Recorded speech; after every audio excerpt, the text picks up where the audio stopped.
the Hagmann and Hagmann Report for today. It is Tuesday, May 6, 2014. I'm Doug Hagmann. With me is my co-host, my son, Joe Hagmann. Together, we are the Hagmann and Hagmann Report, two investigators working to bring you the truth, to look beyond the fog of misinformation, distractions, disinformation, to bring you what you need to know in these very perilous times.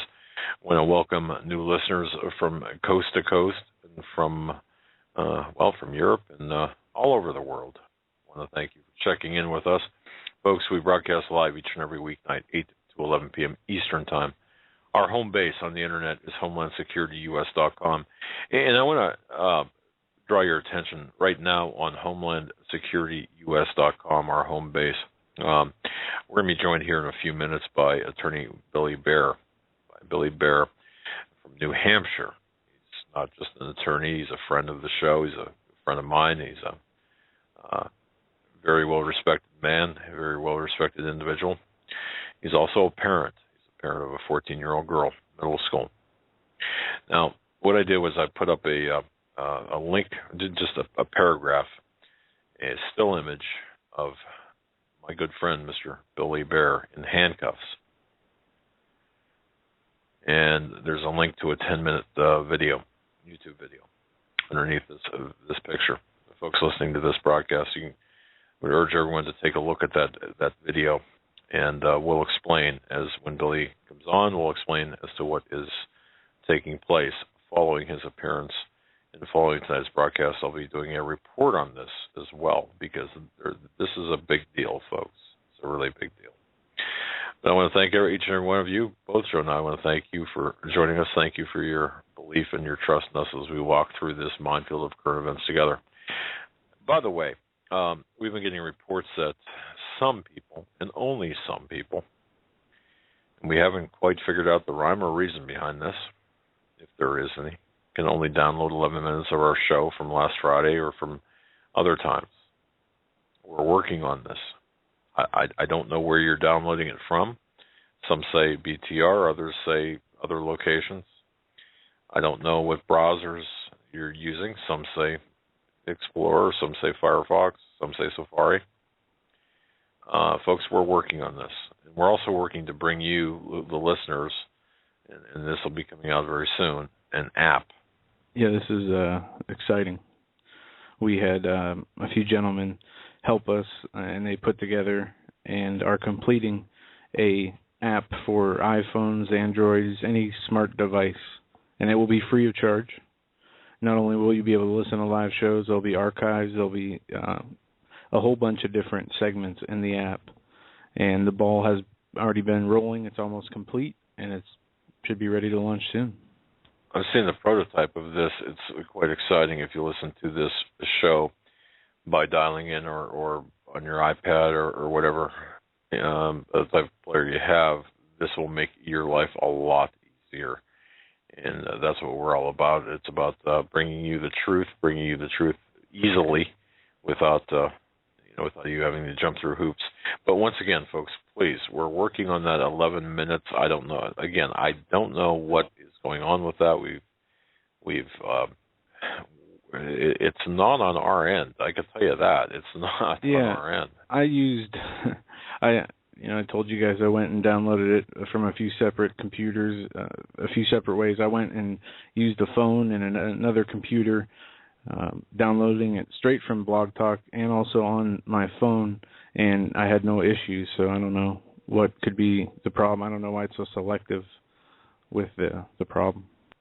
And I just, for those paying attention, I just find that from last Friday, the number 11 minutes, I find that to be a rather odd number, an odd place for the audio to stop. And those who are well aware of occult numerology will understand what I mean by that. So it's odd indeed.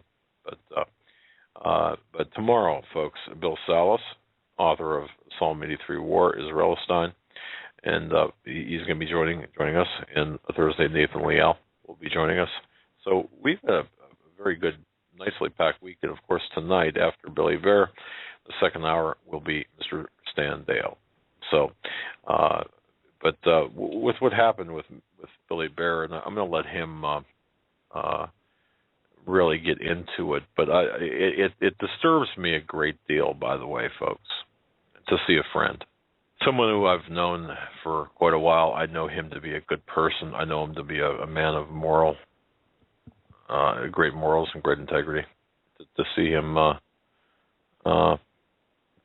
being taken out of a school, out of the library of the school board. And this should be a warning to everybody who has kids in public schools. Take them out if you can possibly. Remove them from these sick, infested places, as they are not nourishing children with education or anything of substance. Instead, they are giving them, as my father called this book, smut. They are giving them Common Core. They are giving them anti-God, and that is all. Well, yeah, and you know, it's sad that we have to do that. Now, Mr. Bear had stood up for what was right. I mean, he's got his children in the school system. You know, we should not have to do that. I understand why we do, but we shouldn't have to do that. But you know what? We're going to let Mr. Bear, Billy Bear, tell his story. Billy, thanks for coming on in such short notice. I was really just upset to the moon today when I saw that video. Yeah, hey, Joe, Doug, how you guys doing? Very well. Glad to have you on. It gave you a little bit of an introduction. You moved from Jersey to, you're an attorney, moved from Jersey to New Hampshire. You're raising your family up there. You've got children. You got a 13 or 14-year-old daughter in middle school. And my son just turned 16. You got a beautiful family, by the way, folks. This gentleman, and when I say this, and I mean this, he's a friend. He's a friend of this program. He's a good, solid man, good moral character. So keep that in the back of your mind. Also, HomelandSecurityUS.com. Right now, all I have is just a one-sentence paragraph and a link to the YouTube video that is owned by or controlled by Mr. Bear. And before we, I just want to say this for maybe the people who haven't seen it and aren't going to watch it now during the interview. The first question your wife asked was, you know, what did he do? He had to be belligerent, arrogant. There had to be something that was over the top that he did. Yeah, that was my wife, and I told her, or when I said told her, in discussion, I said sit down and watch it, and we'll watch this together. And by the time it was over, she was just absolutely in disbelief. But with that, Mr. Bear, welcome to the program, and tell us what the heck's going on here. I don't know. I mean, I'm 50 years old. I've never been arrested before, and I was absolutely shocked to move to New Hampshire. I thought I was coming to someplace better. I guess in some ways it still is, but I don't know. It's a shocking situation for me. Basically, do you want me to tell a brief rundown of the story? I don't want to take too much time going through these details, but how do you want to do it? Billy, start from right from the beginning to the present. Give us a full scoop. All right, I'm going to make it as outline form as possible, and then we'll fill it in. Basically, what happened is this was last Wednesday. A friend came over, stopped by, talking to my daughter Marina. She's in 9th grade in Guilford High School, public high school in Guilford, New Hampshire. We've lived here for 9 months so far. He was just talking to her about school assignments and stuff, and she said she had this assignment for this book. So he was like, "Oh, where's the book?" And she handed him the book, and he literally just cracked the book open, and it fell to page 313, and he sat down and he just started looking at it, and I was doing some other things on the computer and not paying attention. Didn't really think of anything of it. She had just gotten that book like a couple of days prior. And he was just astonished and increasingly astonished as he was reading the text, and he was like, I can't. He was flabbergasted. He's a 38-year-old man, 2 children, and he just couldn't believe what he was seeing. And he put it in front of me, and I looked at it, and I had the same reaction. I was shocked. I mean, you guys have seen the text, correct? Yes, sir, and we're going to be putting the text up after the show. Okay, so you've seen the text, so you know what I'm talking about. Anyway, this and the book is 19 Minutes by Jodi Picoult, and a New York Times bestselling author. She actually lives in New Hampshire. Anyway, so this was my reaction. Then my wife was like, "What are you guys doing?" Handed her the book. She was literally speechless. She was just stunned what she was reading in this book, on this page in particular, because she didn't go any further, and I didn't either at that point. And it was the most, there was, just for, so we know, there were no notices went out, there was nothing. I didn't even know she had the book. It's, I mean, the trimester, so they go over pretty quickly. Like I said, she only had the book 2 or 3 days at that point. It was given to her that Monday. And it was the most graphic sexual language I've ever seen in my life. It reads like the transcript of a pornography movie, a XXX porno movie. It's just stunning. It's like I don't know how much more graphic you can get. And this was in this book that my daughter is assigned required reading for 9th grade honors class in Guilford High School. And so anyways, I emailed the principal either that night or the next morning, told him I wanted to meet with him, with my wife and my daughter, and he emailed me back. I actually left a voicemail several hours later, said he couldn't make it on Friday for whatever reason, and at that point I decided, all right, well, this is beyond just a discussion with the principal about what I consider the inappropriateness of the book and the lack of notice that this was going to be read, and I decided to make it a public issue and have other parents be aware of what this book contained. Basically, I didn't have any email lists of parents. I know in the schools we were in New Jersey, it was common to have a directory of all the students and all the parents and all the emails and addresses and phone numbers that everybody had access to. That was given at the beginning of the year so everybody could interact with everybody else. Here, as far as I know I don't have any lists such as that.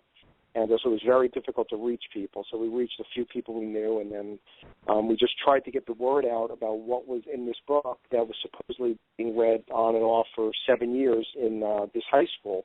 And it was an amazing experience to see what my daughter was reading. And so I was on a few radio shows, and there were newspaper articles. I saw that it was really gaining people's attention. I had newspaper editors of the adjoining town, who actually was the mayor of the town as well, in Laconia. He was quoted in one of the articles saying something to the effect of, we're not printing the article, and I don't think 99% of papers in the United States would print this, and then he changed it to probably 100%, which speaks to the content of what was in this book. And basically the school's position as well, it has to do with different themes and this and that, and kind of more like, part of the totality of the literature. There's, it's okay and it's not glorified, and it's basically, I don't have the text in front of me now, but maybe you guys could read some of it, however you feel. But it's unbelievable. And then when I ended up, the principal emailed me yesterday. I can't believe it was only yesterday. Well, actually, I guess it was yesterday, Monday morning, saying that he'd be glad to meet with me whenever I want. Now, this is after I've been on the radio, on local television, on local radio.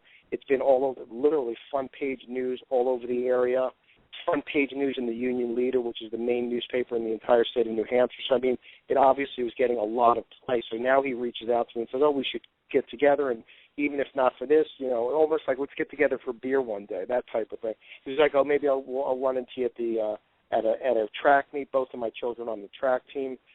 Anyway, so I said, I'll take you up on it. Let's get together 1 o'clock. Met with him at 1 o'clock privately, and we discussed it, and he basically said he understood my concern. They made it was an oversight that they did not send out notice with the book. That's what they do usually. Not usually, that's what they do as a matter of routine. And this year it was an oversight. They didn't do it. My bad. We didn't do it. I'm very sorry. If you have an objection to the book, your daughter doesn't have to read it. We'll come up with an alternative. And I made some suggestions in addition just about the contrast between opting in and opting out. One is obviously, you have to make an affirmative decision to actually read the book, and the default position is that you don't read it, whereas the other way, which is what they typically do, is that if you don't do anything, you have to object in order to not read it. So, it's pretty common. Like I said, listen, my son goes to the zoo with the school, and we have to opt in. If we don't sign the paper, he doesn't go to the zoo. I said the same should be afforded, something like this, and he kind of agreed. And actually, a few minutes later, he called me back and said that he spoke to the superintendent, and they agreed that that's probably the policy they would take at this point, and see how great it is that we can all get along and all this. And I'm sorry for the oversight and everything else, but at this point, I asked him if he would. What I wanted was my position essentially was that if it's good enough for my daughter to read and then discuss and then have 19 pages of detailed questions as part of the discussion with the teacher in the class, then it should be okay for somebody at the school board meeting, which was actually yesterday evening, that they should read the text, have people aware of, it'll take a minute or so. You see what the text is, one page. People be aware of what is in the text and what the school board and the administration in the Guilford High School is requiring of ninth grade students who have to read this book. And after going back and forth with him and back and forth discussing reading it, he basically made it clear that he would not read it, that he didn't think anybody else would read it, and that he was uncomfortable reading it. And Billy, Billy, I'm going to interrupt you here, folks. Let me give you just a little taste. I'm uncomfortable reading this. If you have any young children who are impressionable that you want to get out of the room, it's not going to be too bad. I'm not going to read the whole thing. You can read the entire page on our website, HomelandSecurityUS.com. We'll have this up as well. But just to give you an idea of what Billy Bear wanted to be put in the record, here's a paragraph. Okay, here's a paragraph. They were on the floor of the living room, and they were nearly naked. And Josie could taste beer on Matt's breath, but she must have tasted like that too. They'd both drunk a few at Drew's, not enough to get wasted, just buzzed, enough so that Matt's hands seemed to be all over her at once, so that his skin set fire to hers. I'll continue just a little bit more here. And folks, this is not even close to the bad part. She'd been floating along pleasantly in the haze of the familiar. Yes, Matt had kissed her, one short one, the no longer a hungry kiss, as his hand worked open the clasp on her bra. She lay lazy, spread beneath him like a feast, as he pulled off her jeans. But then, instead of doing what usually came next, Matt reared over her again. He kissed her so hard that it hurt. She said, pushing at him. Relax, Matt murmured, and then he sank his teeth into her shoulder. He pinned her hands over her head and ground his hips against hers. Now, it gets worse, exponentially worse from there, folks. Go ahead. Yeah, I'd say that's probably 15% is as graphic as it gets. I would say that's the best part of that. That's about the only thing I can read. Yeah, publicly. It's amazing. It was, like I said, I've never read anything like that. And so the principal said that he didn't feel comfortable reading it. And, of course, my point was, well, if you don't feel comfortable reading it, a 45, 50-year-old man, whatever you are, how do you expect my daughter to be okay reading this? And then discussing it and discussing her feelings about it and then discussing 19 pages of questions about it, And he basically was apologetic about giving no notice, and they're going to fix that. And she doesn't have to read it if she doesn't want to. And isn't it great that we could have this kind of conversation? And this is what it's all about. And I'm quoting him, pretty much paraphrasing that. He said that his most concern is for my children, and that's what the man said. And I don't know him. I don't know him personally. I'm not looking to impugn him, but I'm telling you what happened. And anyway, it was obvious that I was going to the board meeting and that I intended to have them read that. And I went to the board meeting, and I was driving there with my children, and my wife was going to meet us there. And my daughter gave me what was the updated notice, which was that she was given in school. And the notice was effectively no notice. I don't have it in front of me. I wish I did. I left it at the meeting last night when I was arrested. But anyway, the notice, basically the indication of what the content of page 313 and the book in general, I should really say, was that it was something to the effect of that depicted some unhealthy relationships or something like that. That was about as specific as it got. So, I mean, I could see that I would have received that, and if I didn't know anything, I probably wouldn't have had a problem signing off on that. I mean, who doesn't have unhealthy relationships? I don't know anybody that has really healthy relationships now that I'm thinking about it. You know, so the idea that there's going to be depictions of unhealthy relationships, whether it's with adults or teens or whatever it might be, it's really not a big deal. You know, so, I mean, I could see that I could have signed that. And when I realized that that was the notice that they gave for people to sign, to opt out on with is just amazing. And this is after 4 or 5 days that they were, no pun intended, on notice that there was a big problem coming here, and that there was a parent who had a big problem with the text that they were being assigned. And this is as specific as they would get. So I went to the meeting, and I sat down, and interestingly, there were maybe 25 people there, but there was another event going on that had to do with children, some of the elementary school children presenting some projects or something. Actually, one of them was very interesting. It was all about government intrusion. I thought that was pretty, and the TSA and the Patriot Act and that type of stuff. Very interesting. And the kid's position was, this stuff is all unconstitutional and it's terrible. So that was kind of interesting as an entree into the evening. So anyway, what happened was we walked in, and the room was pretty full, a small room maybe with a capacity of 50 or so, probably not even, maybe 40. And we walked in, and interestingly, there were 2 or 3 seats available in the second row, and every other seat was taken, even the ones behind it. And I didn't really think much of it, and there was a police officer standing maybe 10 feet with access to those seats, and we sat down. And now looking back on it, those seats might have been reserved for me and my family, because why would every seat fill in except ones in the front, 2 in the second row? It just seems strange. Yeah, listen carefully to what No, that's fine. Listen carefully to what Billy Bear is saying here, folks, because the devil in this case is definitely in the details. Go ahead, sir. So anyway, that's pure speculation, and I didn't think anything of it at the time. I really wasn't thinking like that. But now looking back on it, it's kind of curious that the police officer had direct access to where we were. He didn't have to climb through a bunch of rows. Anyway, so we sat down and heard some of the presentations from the other students, like I referenced, and the teacher, the superintendent, made reference to the notice that was sent out, which I just mentioned, which was no notice at all. Very casually, he mentioned it, that he pretty much signed off on it. And Marina's, that's my daughter's English teacher's signature was on the bottom, and the other English teacher whose class is reading that book as well was on the bottom.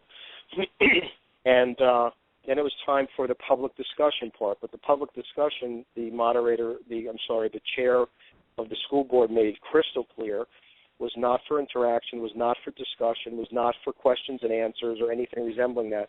It was simply for people to voice their opinions and not ask any questions, obviously no follow-ups, so there's no questions, and expect no responses from anybody on the board. So it was just tell your concerns and you sit down. And then she went on to say that there was going to be a 2-minute time limit, which I found out has never taken place or rarely has taken place, and she attributed to the fact that there were, I shouldn't say fact, to the premise that there were so many people there that we wouldn't have enough time to have everybody be heard. Well, the fact is, about half the people left after the student presentations, and we were left with maybe, other than the school board people and the police officer and the others, maybe 15 or 18 people, it's under 20 people there, who actually even potentially would ask a question. So anyway, so she went on to make it very clear that was the policy, and she said, are there any questions or comments? Are there any comments, and who would like to speak? And then it was like the movie with Ferris Bueller, if you're familiar with that, where the teacher says, anyone,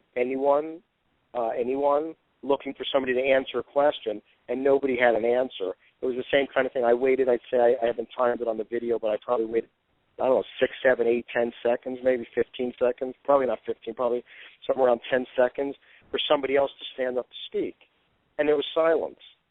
I'm like, all right, well, clearly not a lot of people want to speak.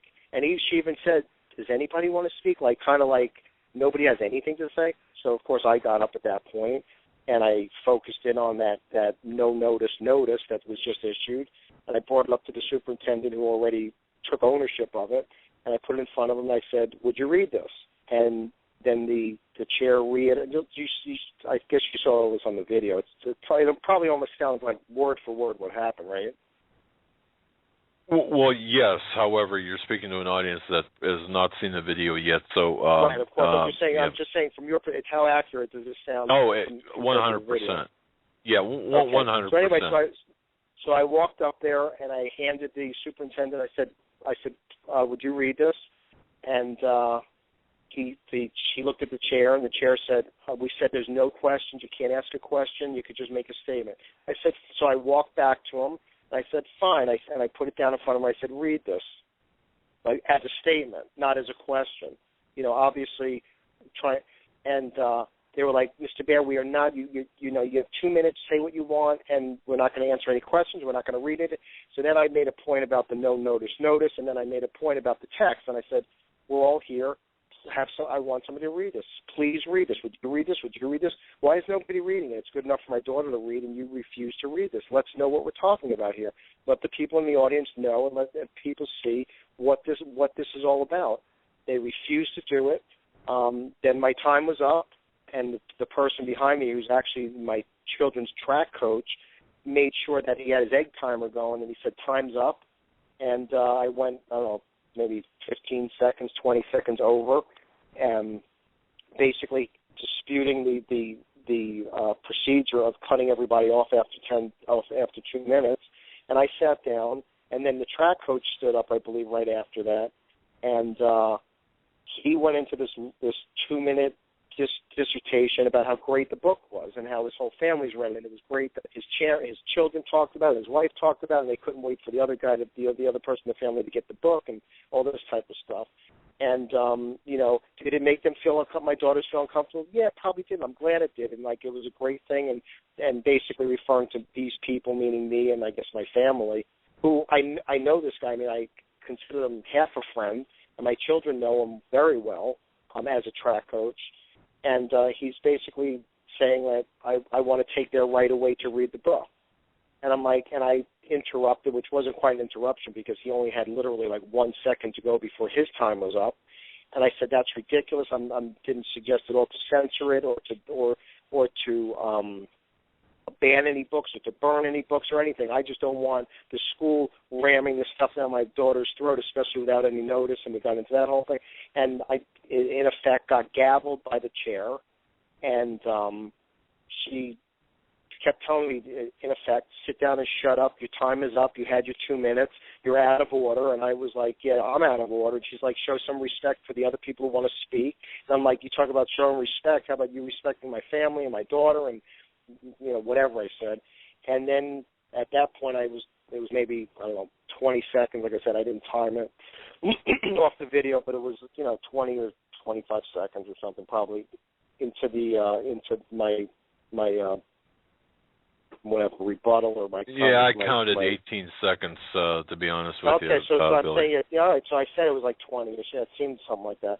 So anyway, and then you could see on the video, the superintendent looks at the police officer clearly, gives him like a sign, and the cop comes over to me and he says, sir, you have to leave. Or you need to leave. You're out of order, this and that.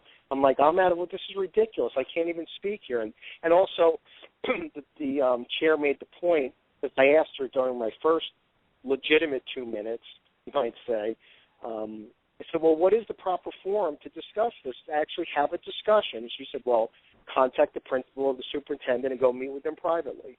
So basically, nothing could take place publicly. There's no public discussion. You could voice an opinion. You're limited to 2 minutes. There was no reason to have a limit like that because there weren't that many people there. And you want to have a discussion, go talk to the, which I already did, and that was my initial thing to do, was to contact the principal. So I kind of followed the rules, so to speak. And, there'd be no cameras, no public, nothing. And they'd listen to you, and they'd nod their head, and they'd say, okay, maybe we'll do this. Thank you very much. We all have to work together, and we love your children. They're great, which is basically what I was told. So there's no opportunity for actual open public discussion with the people who are making these decisions. So anyway, so that the lieutenant who was standing there, 10 feet away from me for the past 45 minutes or whatever. Said, you have to leave. I said, okay. I also said something to the chair. I said, what are you going to do, have me arrested? And obviously they were. And obviously it was something they intended. And so I said, I guess, he said, well, you have to leave. And he said, I'm going to arrest you. I said, well, I guess you're going to have to arrest me. And he arrested me. And then he accused me of resisting, which was absurd. I told him my left arm was messed up for months. I actually explained what was wrong with it to him. And the lieutenant was very nervous, which was obvious. You could hear it in his voice, and I even make a comment. Did you see you saw the 10-minute video? Yeah, I saw every bit of footage that was out there, okay, and that officer did not look like he was comfortable. No, well, I even it's just almost humorous. Doug, you know me fairly well. It was almost funny, just my interaction with him. But anyway, so he arrested me and dragged me outside, basically, and my children are following, and my friends who had the cameras following, and asking him if I'm okay, and watch his arm and this and that. And the arm, it's a real thing. I've been terrible for like 3 or 4 months from a skiing accident, or incident, I should say. And anyway, he took me and ran me through the system, and I sat there for 2 hours, and he filled out all the paperwork, and I was arrested and charged with disorderly conduct. Well, interesting. Yeah, you did leave one part out there, Billy. During that time, and I've got to tell you, look, I've got a neck injury and my shoulders bilaterally. Okay, so I had an incident last year. Yeah, I have a pinched nerve in my neck, and it's like my left arm has been. I basically haven't used it in 3 months, and I've only started to come out of it in the past 2 weeks. And now I have my arm twisted behind my back. Well, yeah, and it's incredibly painful having experienced this about a year ago myself with the arms behind the back and the handcuffs. But the thing is, when you were attempting to protect your arm, and this is clear on the video. Don't resist. You're resisting arrest. Don't resist arrest. Right. Don't resist arrest. Right. He was referring to my arm. Yeah, and he, on the video you couldn't even tell that you were even hardly moving or trying to move or anything. Right. What's up with him telling you not to resist? Yeah. Well, from my perspective, it's the way they have some basis for charging you with resisting arrest. I worked in the district attorney's office in the Bronx for 2 years.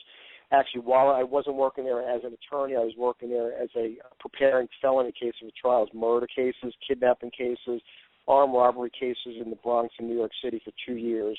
And, you charge somebody with everything you can charge them with, and then you negotiate with it. That's what they do. And that's probably what he was doing. That's why I made it clear that I wasn't resisting arrest. Man, I'll tell you, and folks, you've got to see this video. And by the way, for those just joining us on our Newsmaker line, attorney, Mr. Billy Bear from New Hampshire, arrested yesterday at a school board meeting for speaking. Well, the official charge is disorderly conduct, but the real charge violating the 2-minute rule. Yeah, go figure, folks.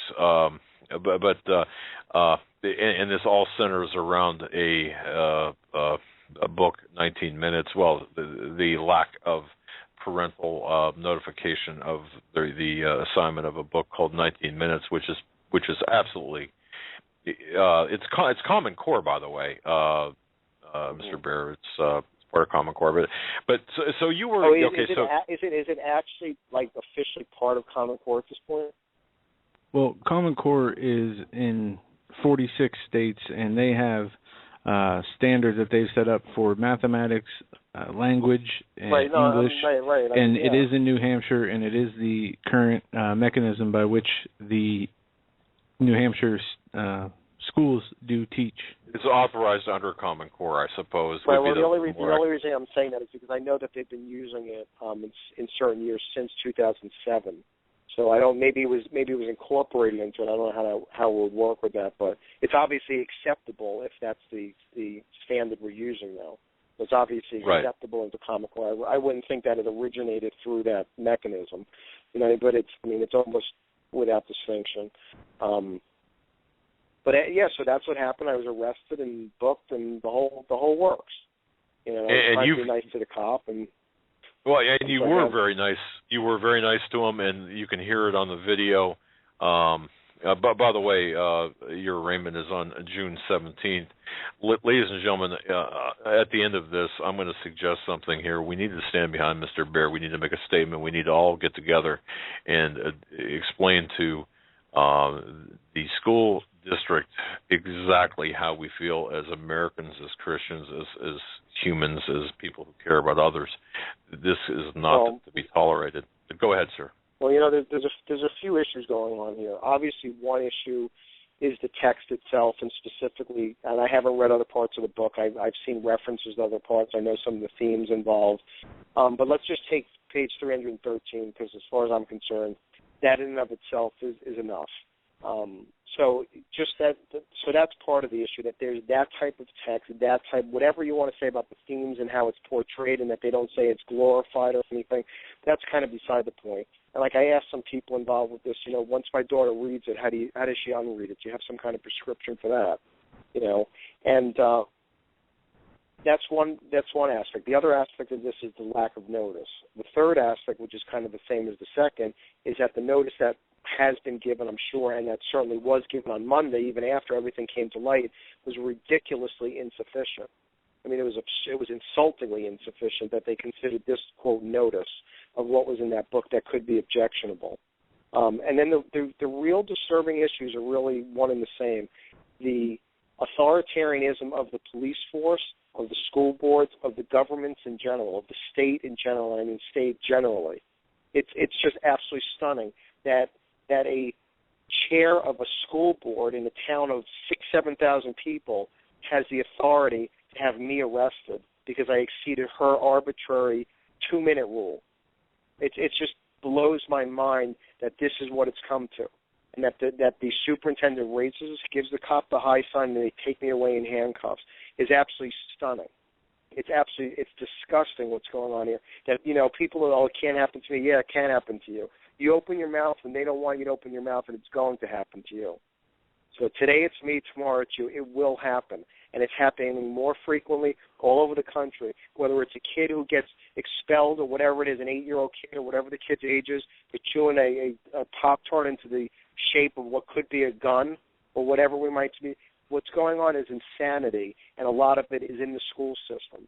And another thing, these people who are running the schools they give lip service to the accountability, but they want to be accountable to nobody. They want to dictate how they're going to run things, and that's just the way they want to do it. And they appease the parents, and the parents are stupid enough and complacent enough to just go along with it, and corrupt enough in terms of their understanding of what's really going on in this country. Go along with it, and they think that's fine. And then very briefly. I just have to commend you because you are not going along with it. You stood up, you stood your ground, you asked them or instructed them to read from the very book your daughter, 14 years old, is being or had been mandated to read from. They wouldn't do it. They couldn't do it. And by the way, folks, when you do, if you go to HomelandSecurityUS.com and you click on that video link, be sure to click on other videos and watch the second video. It's of Mr. Bear's daughter. Watch how eloquent she is when she stands up and for, I think, maybe 10, 15 seconds makes a statement in defense of her father. I mean, that made me proud for you, sir. Right. Wow. I appreciate those comments. And, Doug, before I lose my train of thought here, the last point is that there is no First Amendment left. The Second Amendment is being taken away. We see that in New Jersey, the New Jersey Drake case on concealed carry. The Supreme Court denied cert. They don't even want to hear the case. It's clear that the New Jersey Second Amendment laws are inconsistent with McDonald and Heller. It's obvious they are, and the Supreme Court refuses to listen to the case. Unbelievable. The Second Amendment's in trouble. The First Amendment's basically done. The Fourth Amendment, as far as unreasonable search and seizure, is basically hollowed. This is what's going on. But the First Amendment is, for all intents and purposes, it's a joke. It's become a joke. And when people say, "Oh, well, I can't say what I want in my corporate boardroom, and that's my First Amendment," no, it's not your First Amendment right. It has to do with the infringement of free speech rights by the government, and this is the government. They've proven it, that we know they're agents of the government. It's a state school. It's as simple as that. It's a function of the government, and when somebody could raise their hand and have you arrested, that's government. And the First Amendment is being obliterated. We saw what happened in Nevada. Regardless of what you think about that issue, and Doug and I have discussed this, the issue is not clear. There are a lot of ambiguities, and there's a lot of things of concern that went on there. But one thing which is outrageous is that they set up First Amendment zones a mile or something from where what was going on, and they basically had pens there with a sign that said free speech zone or First Amendment zone or whatever, to pen people up and let them talk to each other like a bunch of chickens running around. This is what's going on, and the same thing what happened in that school board meeting. Basically, the effect of what they did was they just obliterated the First Amendment. There's time, place, and manner restrictions, and that was the time, the place, and the manner to have this discussion, and they refused to let it happen. That's pretty much it. Billy, I'll tell you what. I know you were up early this morning with the media, and I know that you've been very busy today. I want to thank you for spending your time tonight to give us your firsthand account. We're not going to let this drop, by the way. If Sue Allen, Kurt Weber, Karen Thurston, Ray Mello Andrews, and Jack Landau, all members of the school board, really, since they didn't want to hear you yesterday, perhaps they can hear from us, from our audience this week. Well, another couple of points. Peter Sawyer is the principal, and Kent Hemingway is the superintendent.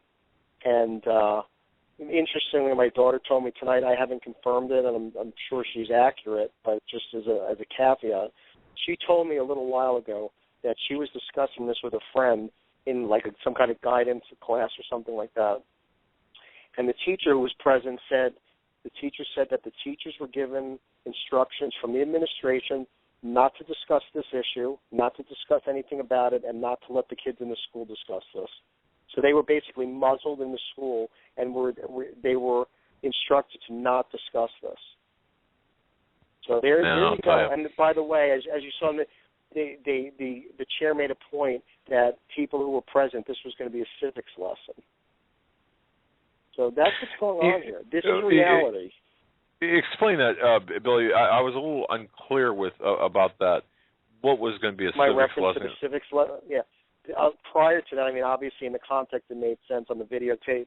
It didn't quite make as much sense. And I'll explain it very briefly. Like I told you, there were a bunch of students. I think they were middle school students who were doing presentations, and there were students in the audience who were watching what was going on. And I believe the chair, or maybe it was the superintendent, but I think it was the chair, who referenced their presence as they were going to have the opportunity to watch what really happens in government or something. I don't know if those are the exact words, but anyway, they said this will be a civics lesson to you for you to watch this tonight. And that was my reference when I was saying that this is the civics lesson that they taught, that there is no First Amendment, and that the school basically does what they want, and they dictate. That's what they do. And the Constitution, for all intents and purposes, is dying quickly, and this is just one more indication.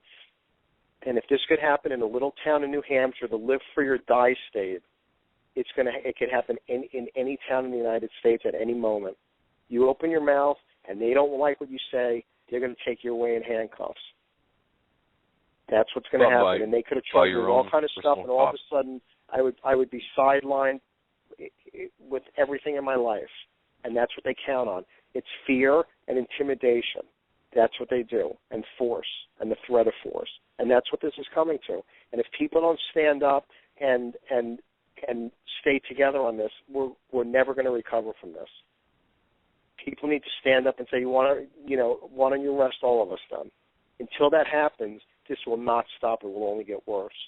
And I just hope that and I'm not a martyr, and I wasn't looking for this, and I didn't go out to get arrested. But I mean, at some point, what are you going to do?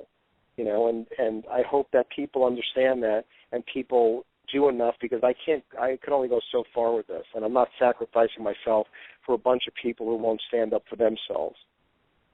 So amen, that's all I brother. Amen, brother. All right, Billy Bear, thank you so much for checking in with us. I know that you're exhausted, and it's emotionally and intellectually, physically exhausting. To be on the other side of it too, you being assistant DA in the Bronx, and what you were photographed, fingerprinted, the whole shebang, right? They actually didn't fingerprint me. I guess they were convinced of my identity, so they didn't fingerprint me. But yeah, sorry, I wasn't actually a prosecutor. I was working with the prosecutors while I was in law school full time. So I was working a 40-hour job and in law school in the evenings almost full time there, and preparing felony cases for trial for 2 years. And so being in this little Mickey Mouse jail in Guilford, New Hampshire was a little ridiculous. Well, anyway, that's the story. Do you need bail money? You don't need bail money apparently, but your formal arraignment will be June 17th. What I'd like to see, I'd like to see enough outrage for this thing to be just totally tossed. I don't know if as far as I'm concerned, it should be dismissed. Obviously, I mean, everybody would want that for themselves if they're in this position, just to get it over with. But I mean, the reality is, I might end up in jail. That might be the reality, that I might end up in jail because of this. Yeah, they'll say, okay, well, plead guilty, you can do whatever, community service, whatever, fine. I mean, at this point, I might say, you know what, I'm not paying the fine. I mean, that's how I feel about this. I've just had it with this. I mean, that this could happen over this kind of issue is just, it's absolutely chilling, and the reality of it still hasn't fully set in with me. Well, somebody said it on the video. The wrong person was in handcuffs, and I agree with that. I totally agree with that. Billy, we're going to cut you loose so you can get some rest and with your family. Okay, very good. Hey, have a good show. Give your wife and daughter and children hugs. Y'all deserve it. God bless, Billy. Thank you. Take care, my friend. Okay, you guys. Thank you very much. Doug and Joe. Bye. Have a good night. All right. Folks, that was Billy Bear, and I'm going to tell you something. I'm on the bandwagon here on this, okay? I will post at the following the show. I will post a more complete, in-depth article about this. I will also post the JPEG image of page 313. Read it at your own peril. Not to be funny about this, but we need a police officer in here for your 2-minute limit. Yeah, you got the nerve bad. No, I got the nerve bad. Well, yeah, but I got to tell you something, okay? The Guilford School District in New Hampshire is going to hear from the Hagmann and Hagmann report tomorrow, care of Sue Allen, the chair, Kurt Weber, Karen Thurston, Ray Mello Andrews, and Jack Landau. They're all going to hear from us.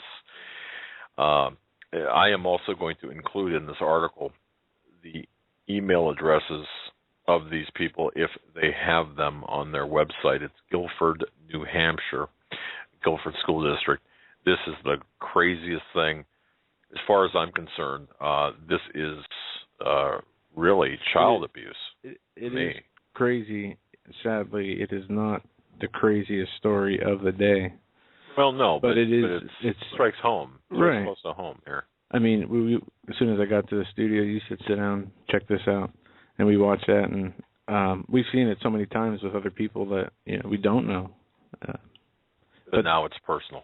Yeah, I mean, you see teachers who have kids in schools handing out anti-Common Core literature getting suspended, parents getting fined for speaking out against Common Core on school grounds, students getting kicked out for coming against it. It's just getting way out of control. And I don't want to say it's too late with Common Core. There are some states fighting back. There are ways that people can fight back. How about everybody keeps their kids home from school for a week? How are they going to, what are they going to do? Well, we're going to draw attention to this. In this case here, I think we can make a difference. I think that we can, by sheer numbers, by the volume of emails. Seriously, by the end of the week, I want the Guilford School District to wonder what in the world hit them. Okay, I seriously, I really do. I want them to question what they have done, and this communistic, and I say communistic, understanding full well the ramifications, officer. of that word. I mean, the school board to arbitrarily set this limit.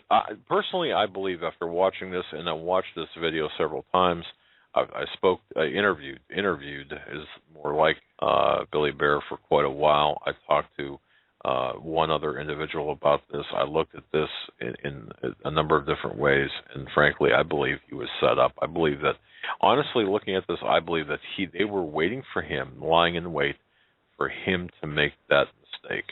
And they had that. Oh, and by the way, that police officer that was there to maintain order upon arresting Mr. Bear, if they were so concerned with order, they never replaced that officer. Did Billy say that? I didn't.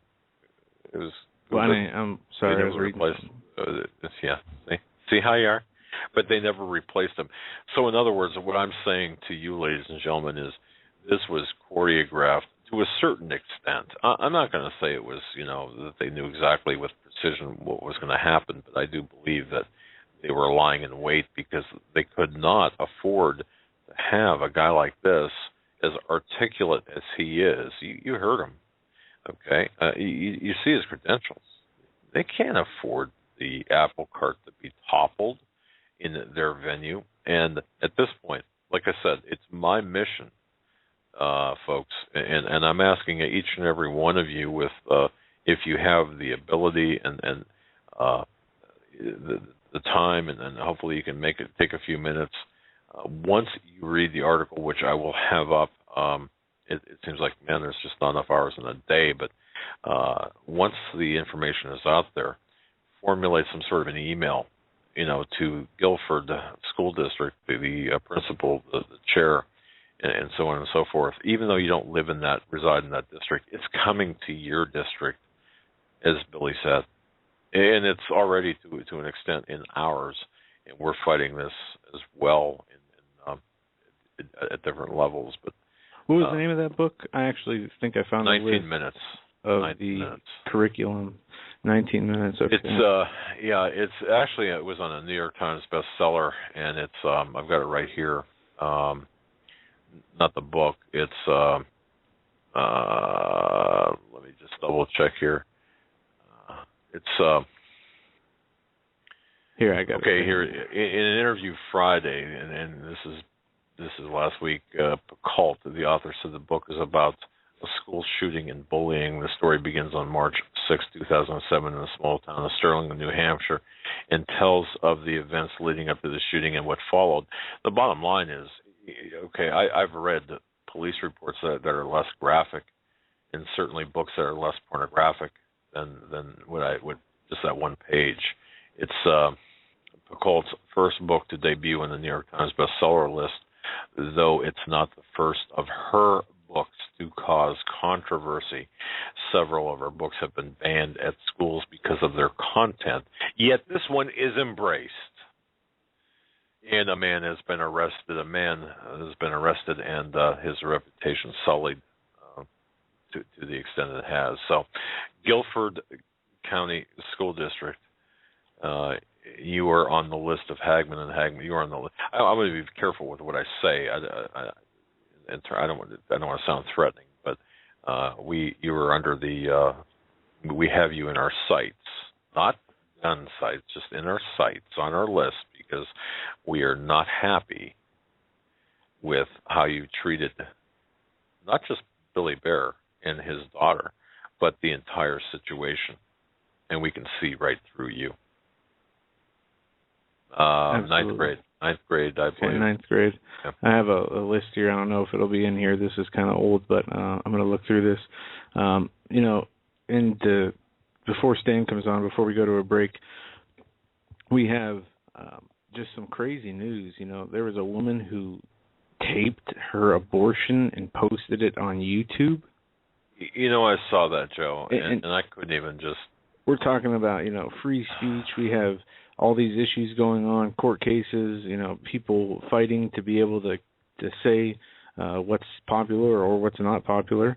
The free speech protects, obviously, mostly what's not popular. That's why it was, the First Amendment was written the way it was. But you have people being censored, people being arrested, people being, bullied and basically shut down for stating their opinions or beliefs. And if they don't go along with the globalist agenda, then they are shunned, marginalized, labeled. Yet you can have people post videos of themselves having abortions on YouTube and it's celebrated in the media. Interesting how you said that. Exactly. Sherry writes, and very astute Sherry, listening now to the interview. Horrible what's being done in our schools. It sounds like the teachers are using this material to size up their next victim. In fact, the public schools are acting like the Catholic Church of past years. Now, what's true is true, however uncomfortable it is. Teachers are acting like priests that sexually abuse children, and the school board is covering for them like the Cardinals did in the past. Again, this is what you're saying as a analogy.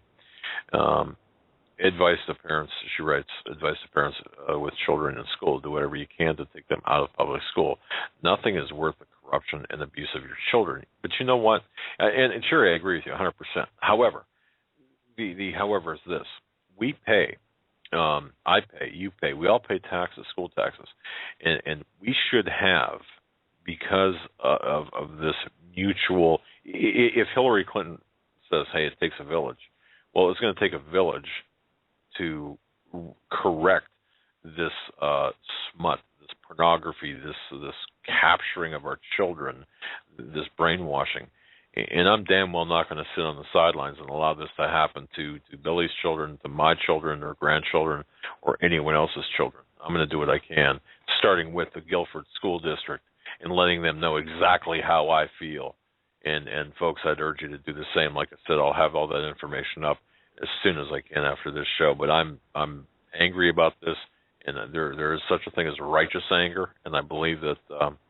And by the way, I am fully in favor of the author writing that book, selling that book, and people buying that book if that is their preference.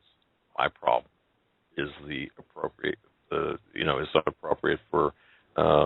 Right. Is it appropriate for K through 12 schools, first of all? Second of all, having no, they get permission from parents for anything. It used to be anything that was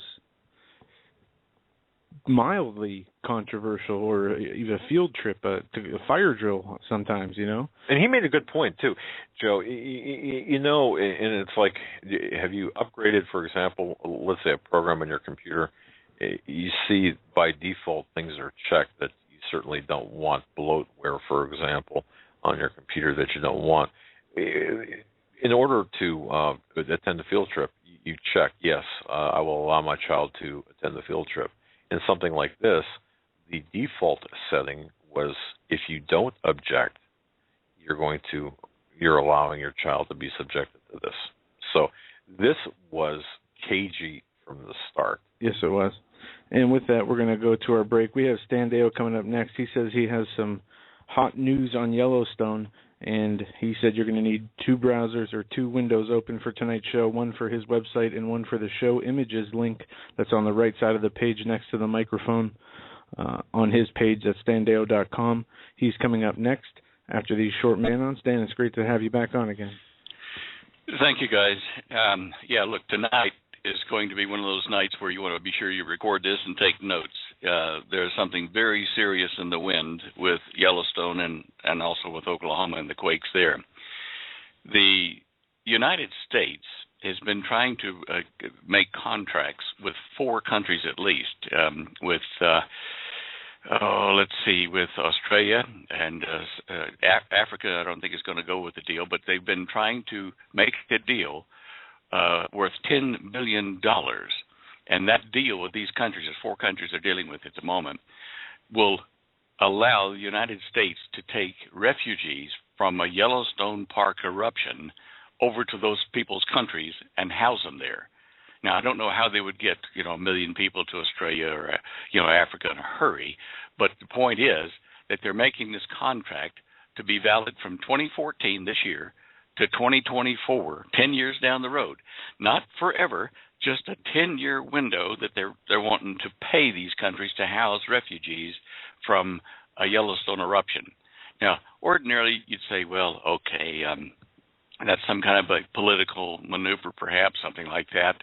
I mean, Brazil, Argentina, Australia, maybe that's some kind of to get for. When you look at the data that we're getting on Yellowstone, like the seismic recorders and the signals, a whole new story comes out.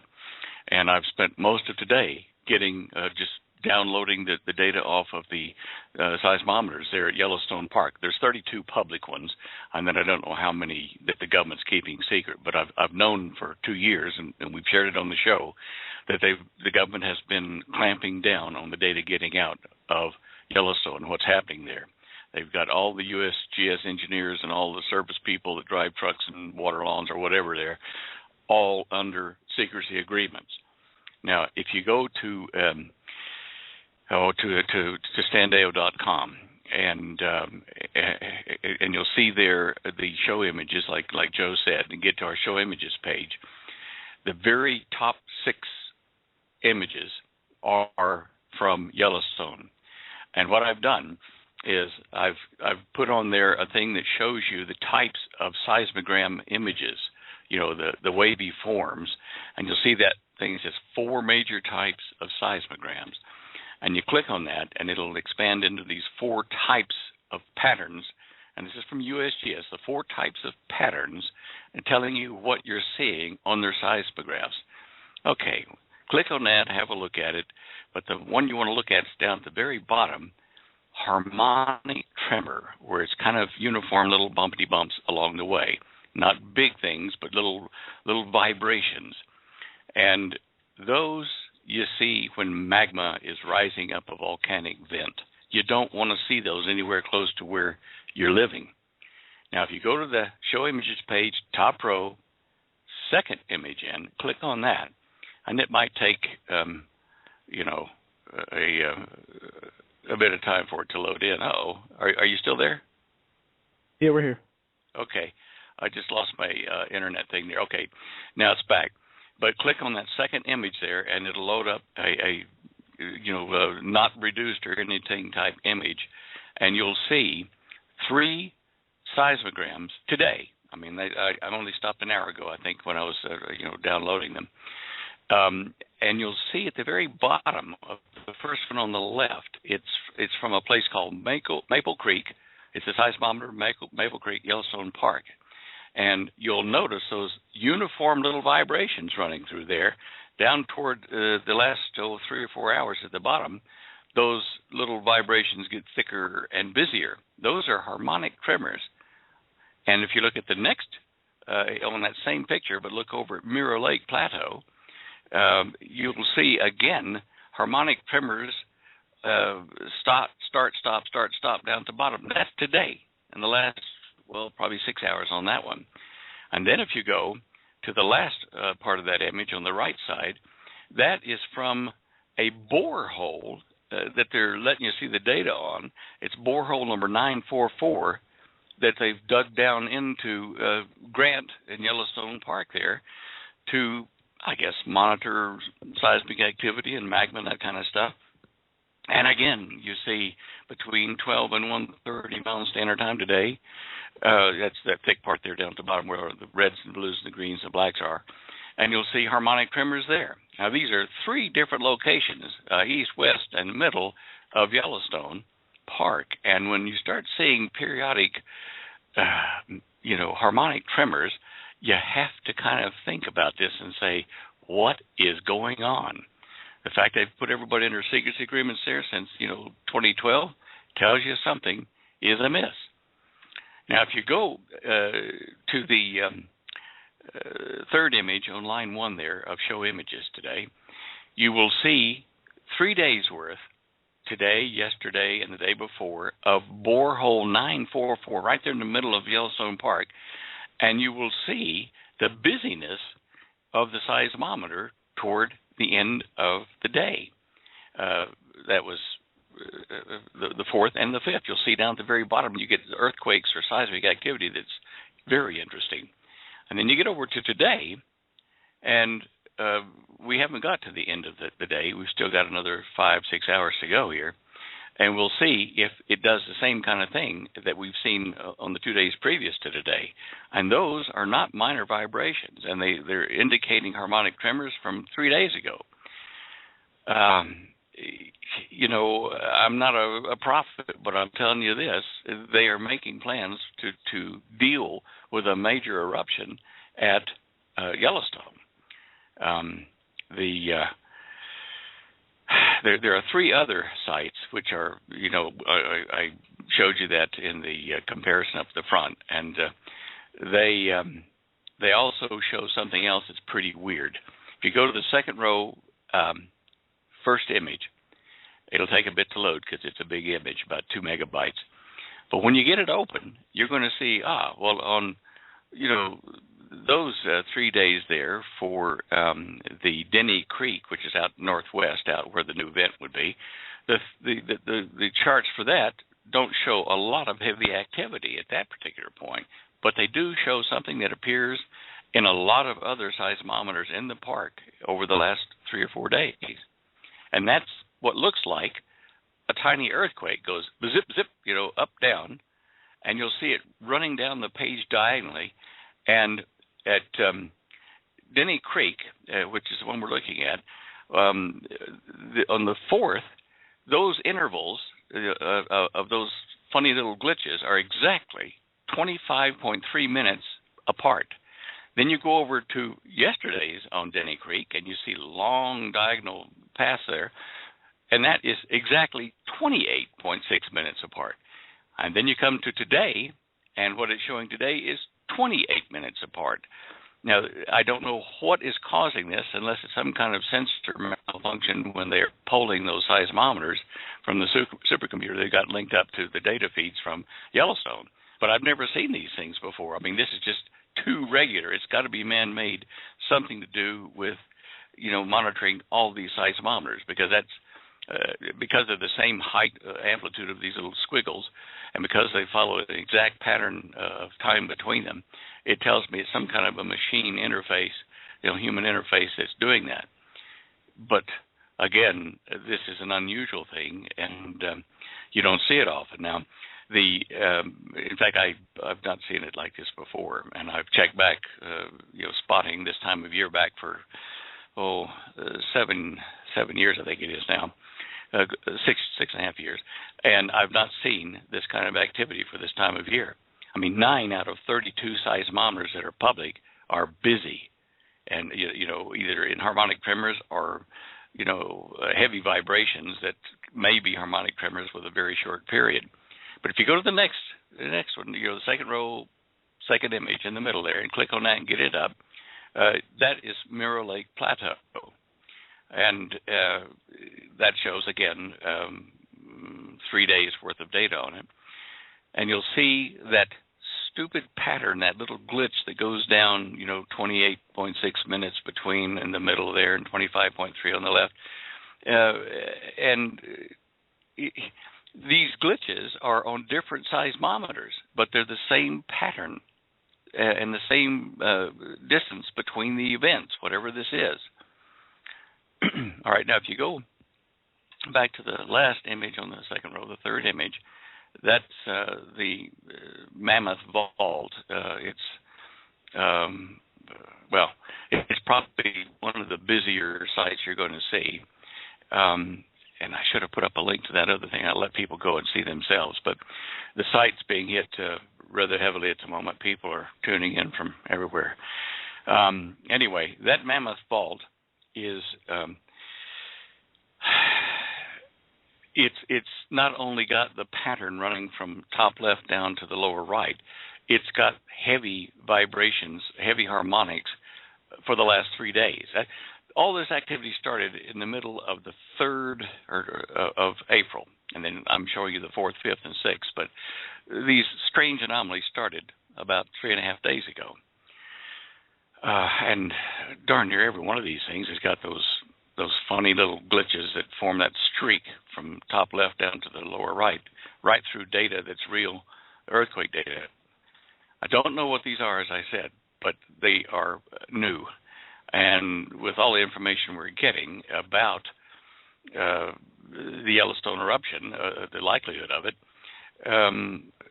we've got to pay attention to this. This is very serious. In fact, this morning when Holly got up, it was very quiet outside. She mentioned this on the website in a note down there, and she says, let me just read it to you.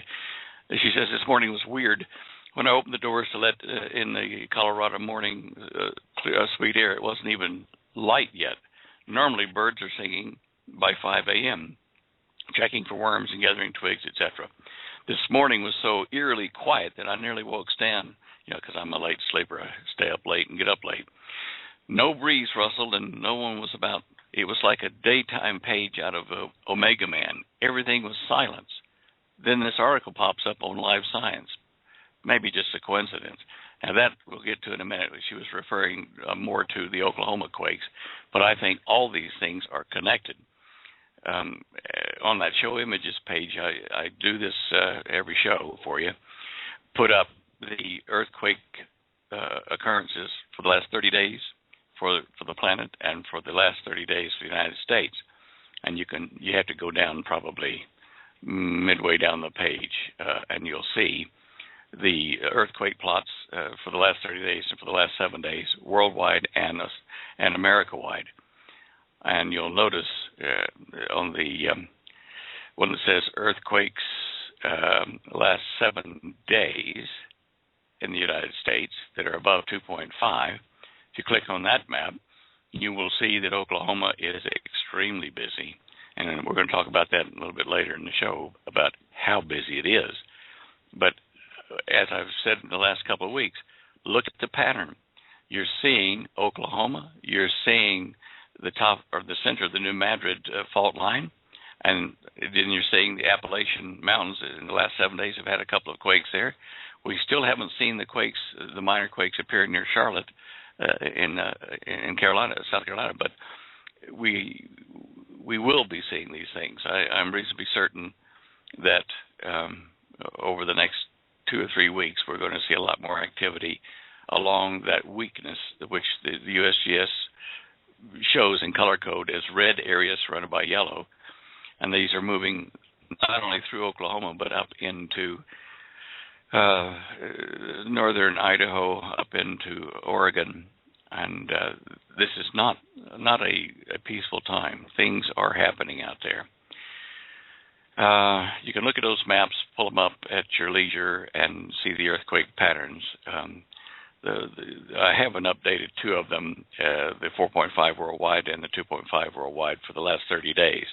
But the rest of it I've got from 30 April to 6 May on that line.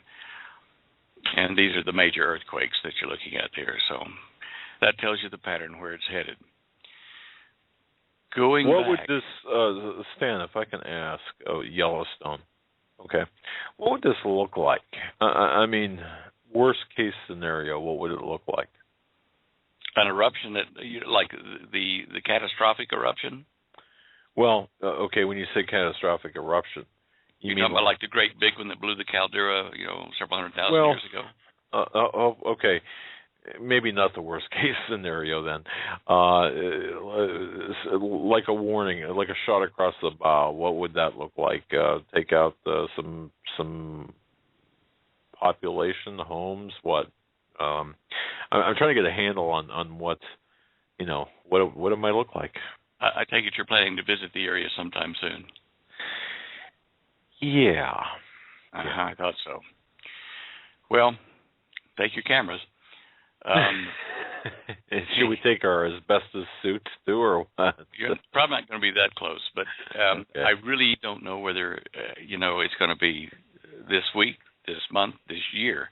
But because the U.S. contracts run for a 10-year period to move people who are displaced, we know it's going to take an amount of time to organize people and to get them out of the country on whatever flights or boats or whatever they're going on, to get to the resettlement centers or the camps where they will be set up to be taken care of. If this does start seriously, we're going to see sulfur dioxide gas, bad smells sweeping downwind from Yellowstone. So if you get that sewer smell in your neighborhood, if you're kind of south and east of Yellowstone, then realize that Yellowstone has got magma moving up very close to the surface and could punch through. The carbon dioxide you probably won't smell, but the carbon dioxide comes up when there are seismic pressures there, but it's not when magma is close to the surface. The carbon dioxide vents, from time to time and kills trees, and that's just a normal thing for a volcano that's active.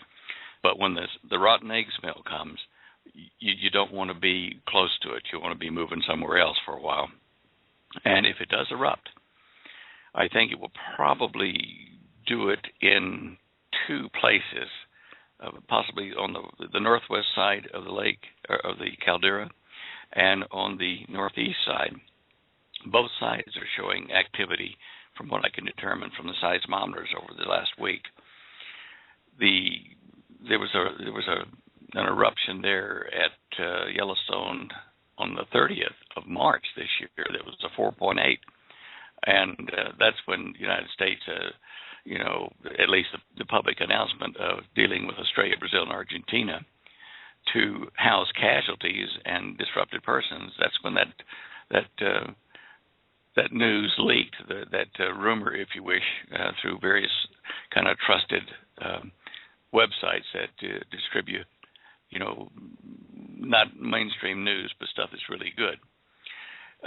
It may just do a lava flow, and that would be the best case scenario, where the magma pushes up and oozes and kind of sputters and spits and spreads magma all over the area where that hole in the surface of Yellowstone Park opens up.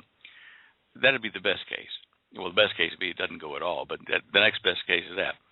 It gets a little worse if during this process of magma moving and erupting and coming out at a low level as a magma flow, if water, underground water, somehow breaches that cavern where the magma pool is, if that happens, it'll blow the lid off of it. I mean, it'll blow the lid off big time.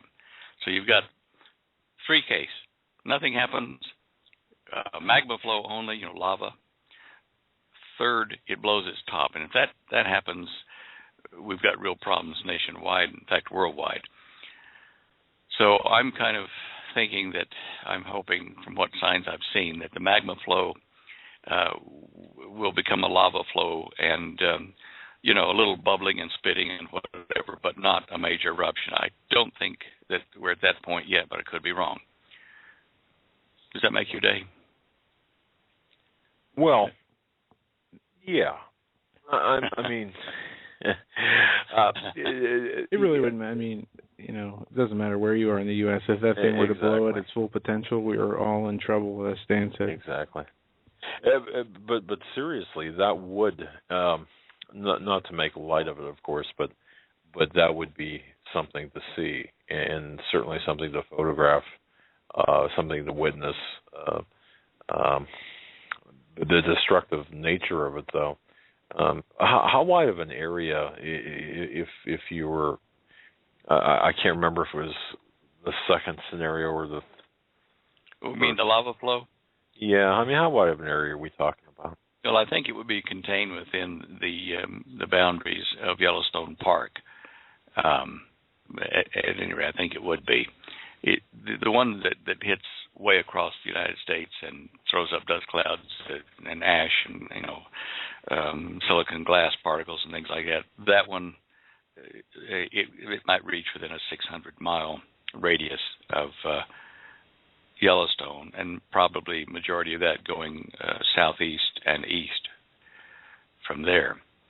I know that there have been drills, you're aware of it too, that where the government has run FEMA-type drills in the New Madrid area, how to feed 1 million people meals, et cetera, and how to take care of the dead bodies. And people were thinking, they're doing this for New Madrid. But if you think about it, they might be doing the testing,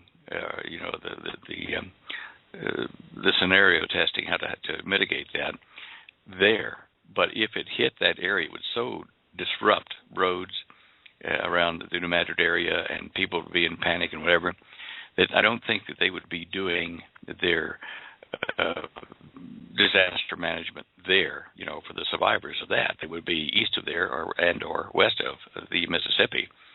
So I think what they were doing was practicing to take care of refugees from the Yellowstone eruption.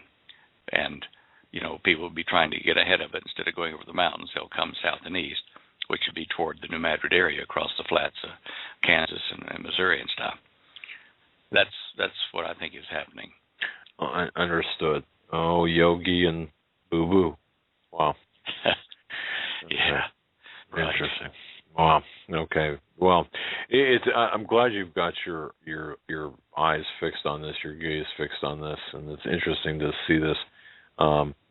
When I went to Drudge today and saw the warnings for Oklahoma quake warning, I just got a weird feeling about it.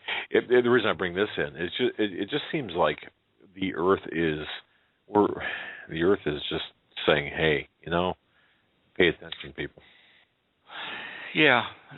I mean, look, I think the Oklahoma thing and the Yellowstone thing, and also seismic activity up around northwest Washington State, and obviously some later down in California. But I think that we're seeing activity in Oklahoma that is connected to the edge of the North American Shield Plate, which I talked about, and it's still up there on the show images page down a ways. It's a white image and shows a dotted line. And that dotted line, certainly the Oklahoma quakes are there. The dotted line will go up through Yellowstone and right on up into Canada. And there's a little island called the Colorado Plateau in that thing as well. So what we're saying, I think, is Oklahoma is connected to what's making Yellowstone vibrate as well, or vice versa. If you go to our main page, the standale.com, Holly has put up that article on the increased Oklahoma earthquakes.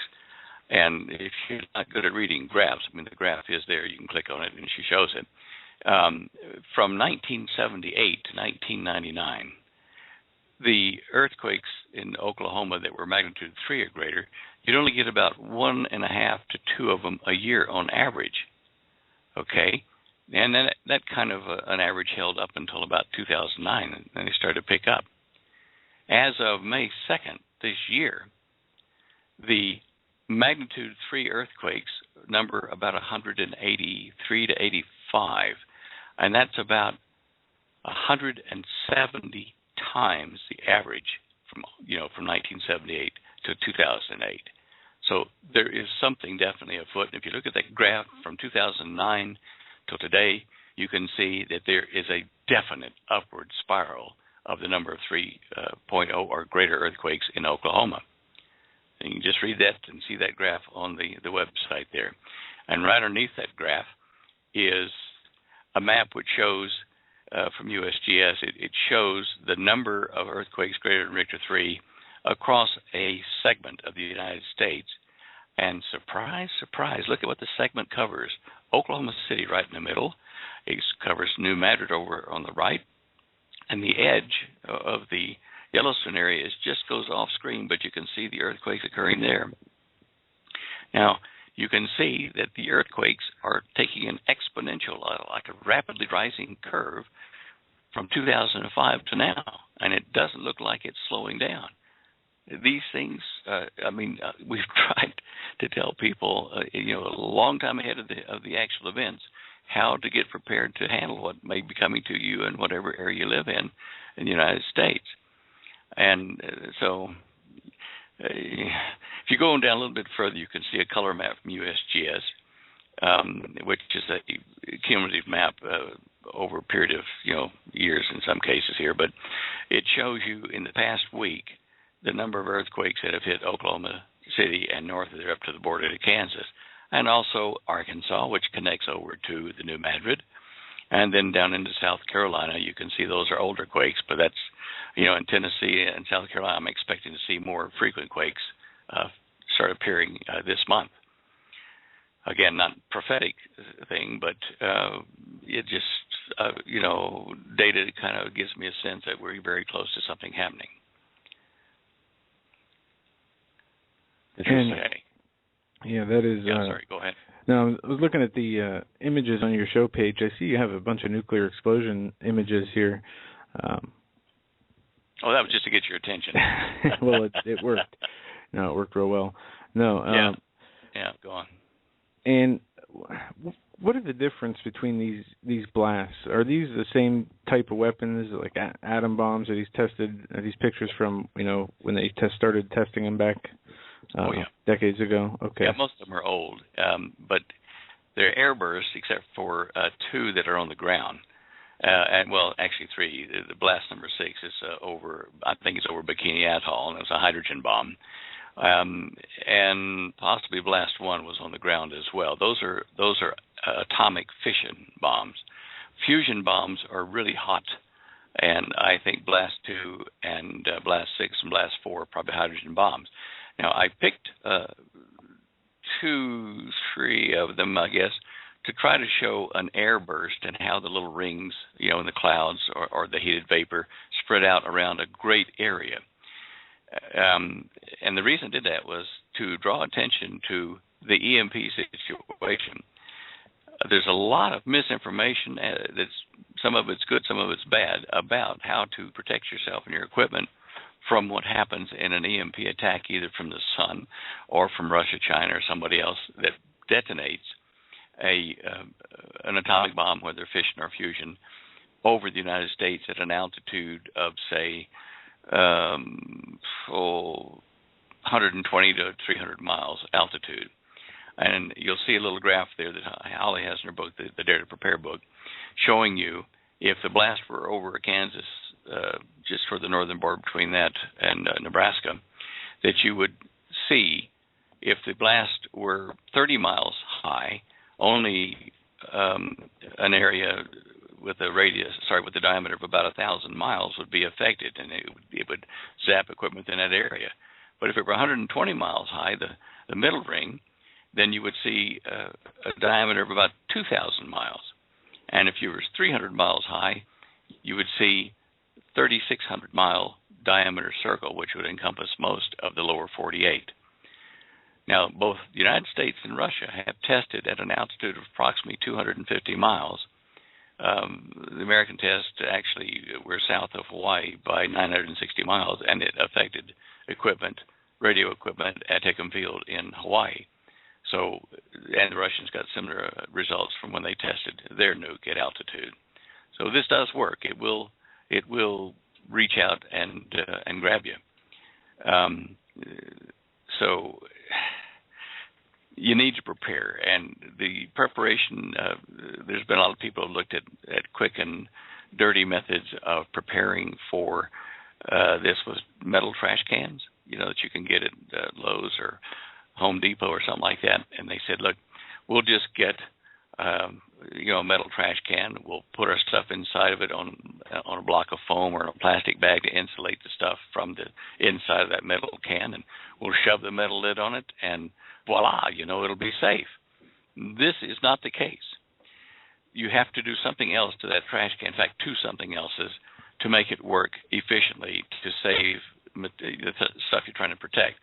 Now, Dr. Arthur Bradley has not only written a book, he's put a video on the internet, YouTube, which he made in his laboratory with all the various equipment needed to generate artificial EMP pulse signals and to determine how much of it gets inside that trash can.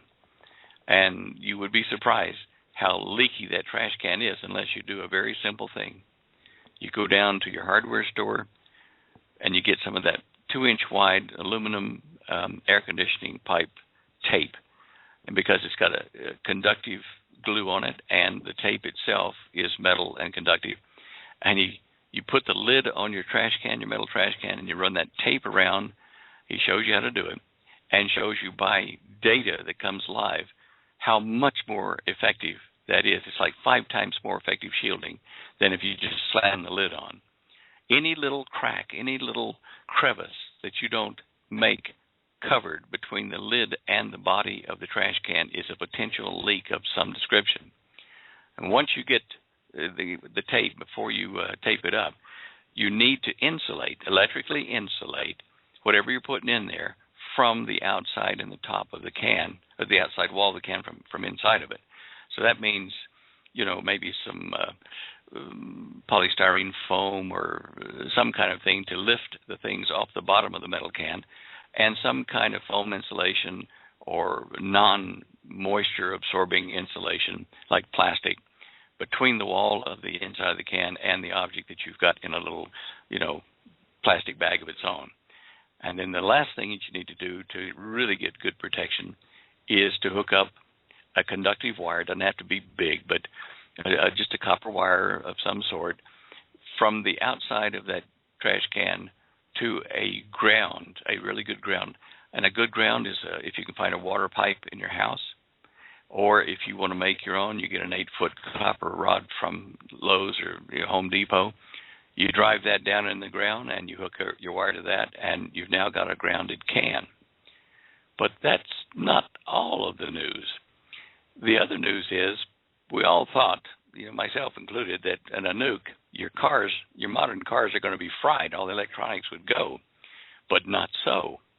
They've been doing tests out at White Sands at the nuclear testing facility. They've got a whole chamber that you drive your car into, and then they blast you with an EMP strength of series of waves, frequencies, to fry the car. And surprise, surprise, 90% of the cars in the United States just glided to a stop, and the engine shut off, but you could just turn the key and start it up again. You might have minor problems with the radio or with a blinker, but nothing serious. The car would run, and that is great news. 10% of the cars, okay, well, they had a problem, but it wasn't something so terrible that it couldn't be fixed. Most of the time with just some minor changes that a household mechanic could probably do. So there's detail on this in the report of the Commission to Assess the Threat to the United States from EMP Attack. Now, that report is on our website. It will not disappear. It's an official paper. You click on that right next to that trash can picture. You click on that, download that thing, and see how many areas of your life the government has thought might be affected by an EMP pulse that wipes out most of the infrastructure, electronics in the United States.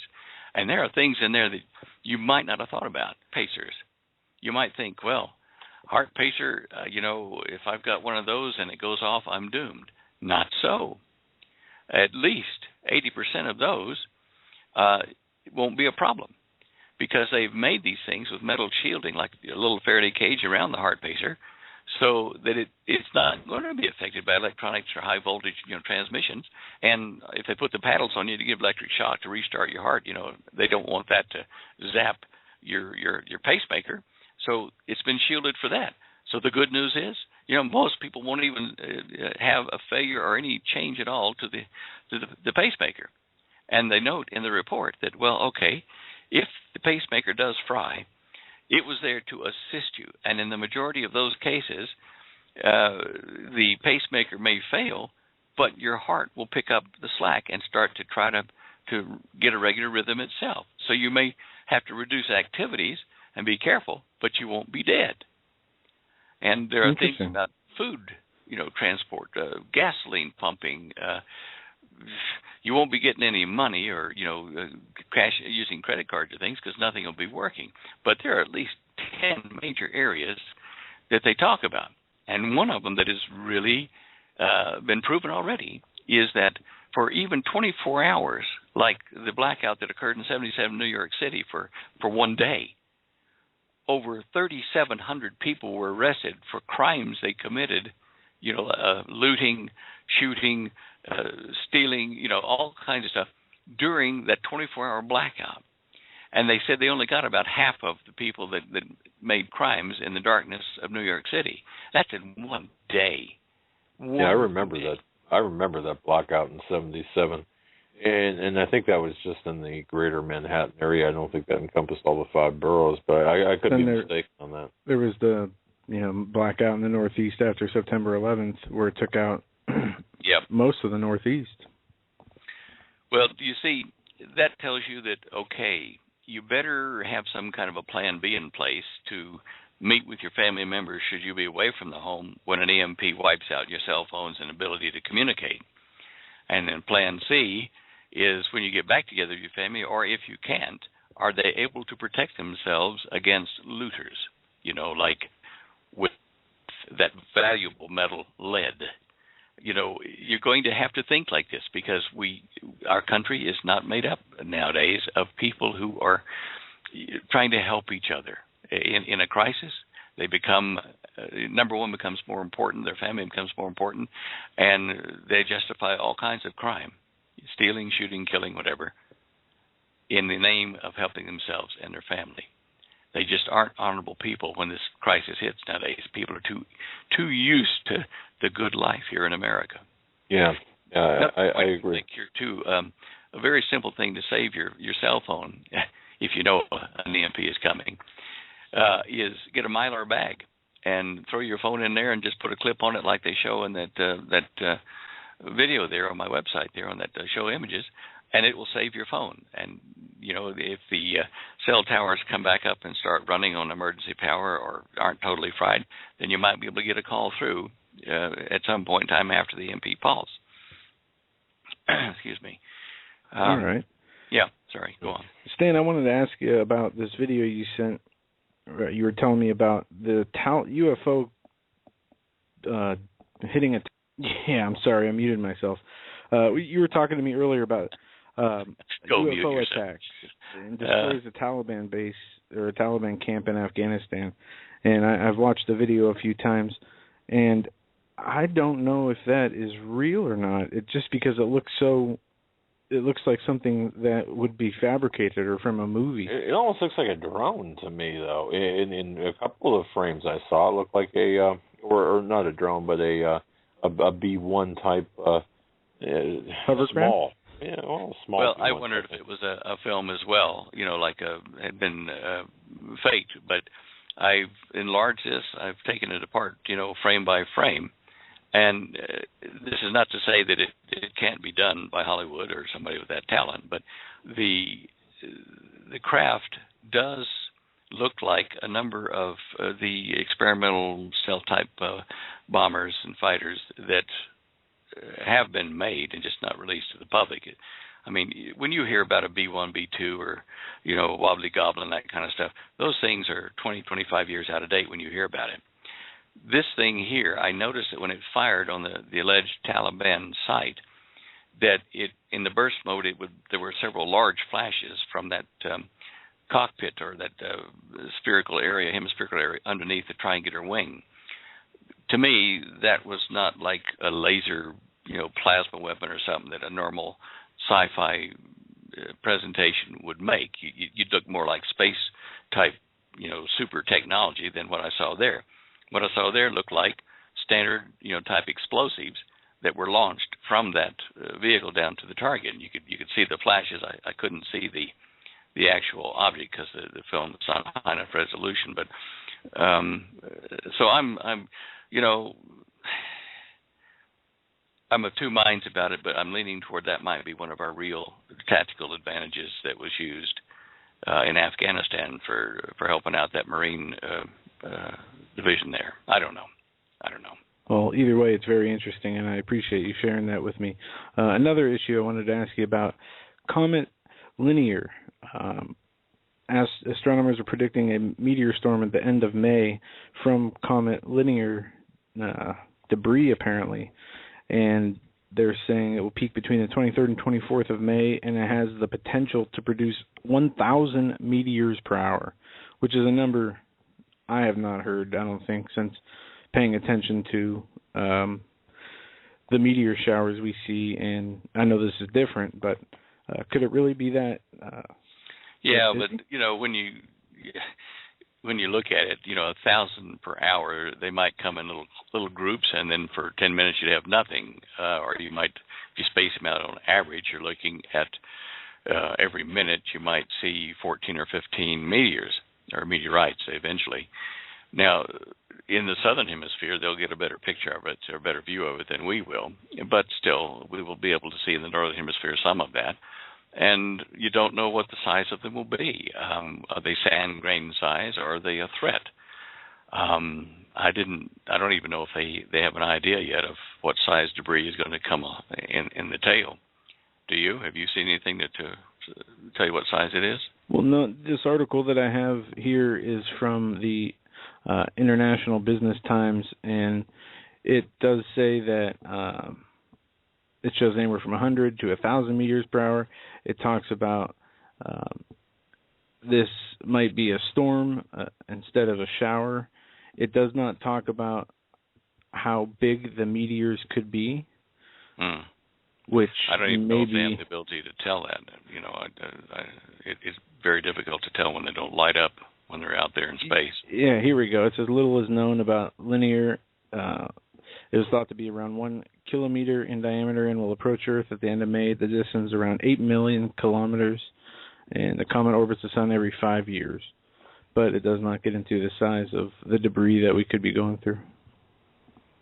Well, again, I guess we have to wait and see, because the size of some of these things, if a sand grain make a streak in the sky that you can see, you can imagine what maybe a baseball size thing would do. When you look into deep space at linear and its tail or its trail where it's been, the debris trail, it is very difficult to see something out there that's not hot and it's not visibly illuminated and is above a certain size, so that you get a couple of pixels on your scanner. So I understand the difficulty in officialdom being able to tell you the density of that field, but they're doing it statistically and on the mass of the effective linear on nearby masses. That gives them an idea of the total mass of the comet and of the debris trail behind it, so they know it's going to be within a certain range. And from past exposures, what the showers are like. And as the orbit gets closer and closer to the Earth before it moves away, it can have a thicker debris trail, which is how they estimate the count. Okay. Just another thing here, too. Just let me backtrack 1 second on the EMP stuff.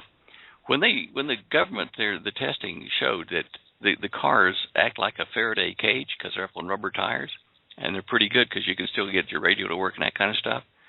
I suppose it means that you could throw stuff into your car and make it a Faraday cage, and about the only thing I'd suggest is you hook a wire to the metal part under the hood, and connect that to ground to make it a totally good one. But people that are looking for ways to make cheap Faraday cages, but maybe one of your cars is.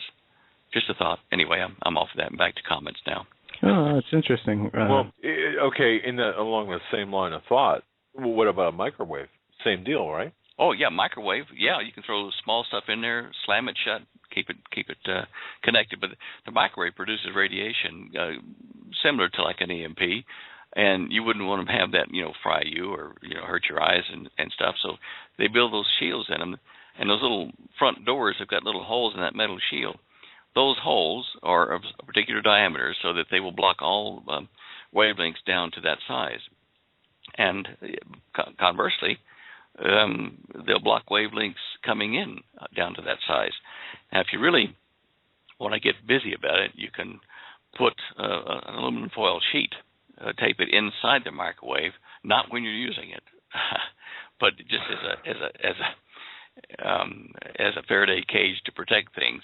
You must unplug it and tape that aluminum foil inside the front door to cover those holes so that you don't have even a much finer wavelength, a higher frequency getting through. But that's just ultimate protection. Oh, so Stan, if I can just harp on this one more time, or continue on. of a scale of 1 to 10, what is your fear or concern or likelihood of an EMP strike, whether it be natural via the sun or man-made here in the United States?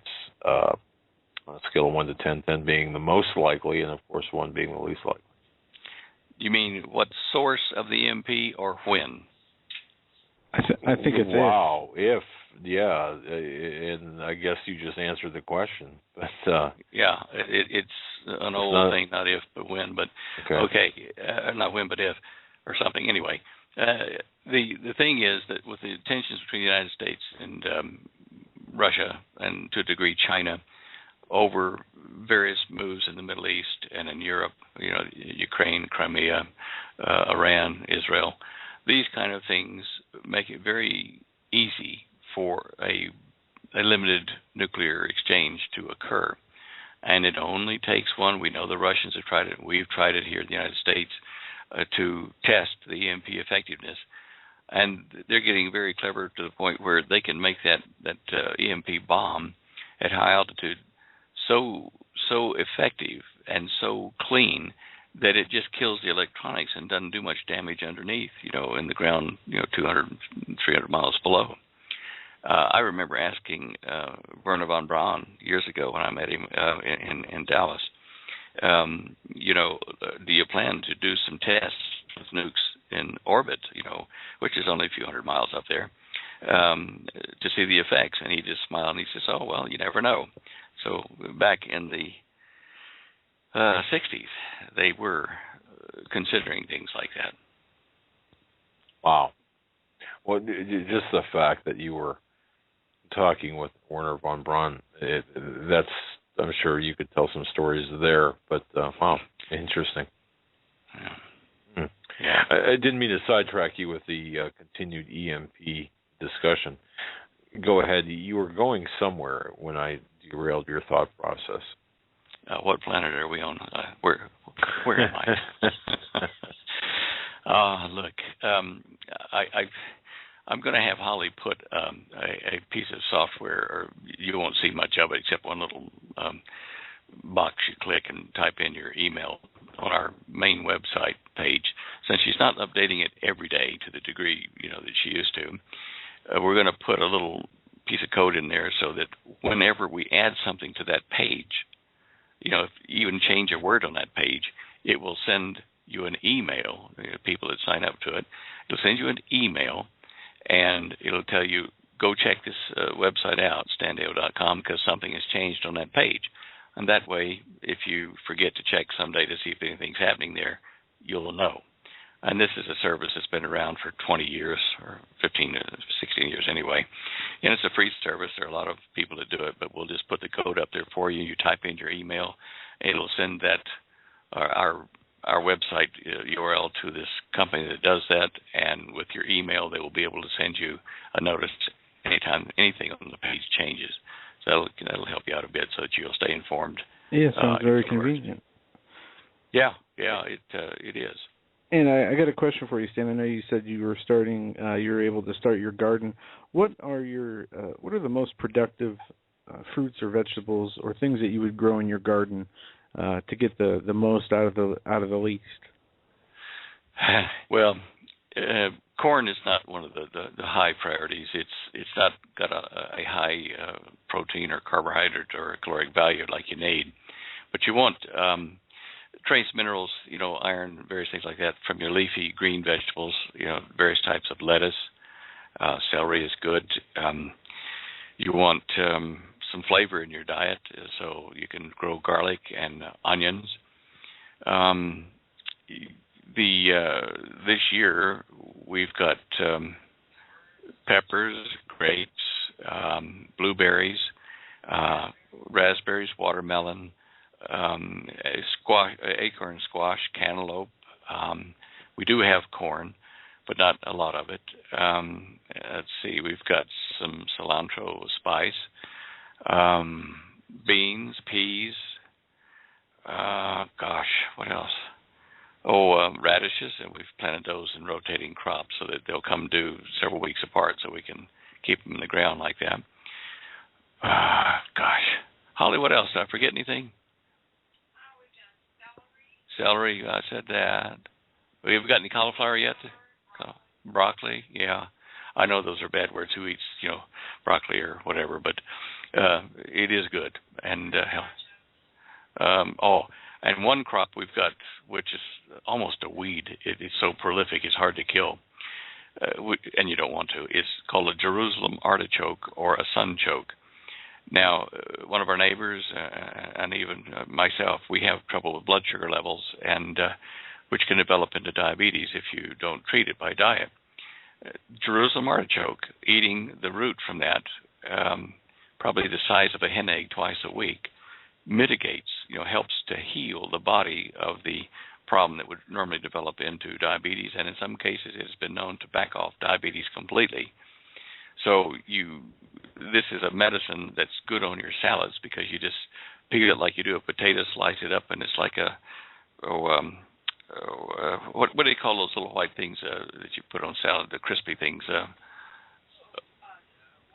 Water chestnuts. It's like a water chestnut, but you can cook it like a potato and mash it and put, salt and pepper on it, whatever, butter.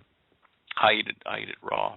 Just have it in the fridge, and if you put it in a normal refrigerator around 38 degrees, which is a normal fridge, it will keep for 6 to 8 months. And I've got what I harvested before this season began in our fridge now in a baggie, and it's crisp and wonderbar. And you can put it on your salads, as I say, or just eat it raw. That's a very important one. And we have 15 trees that we've put out with apple, and we've got plums this year. It's going to be a bad year, I think, for crop yield on our cherries and pears and peaches and stuff. For some reason, it hasn't set. There's not a lot of blossoms come out on those.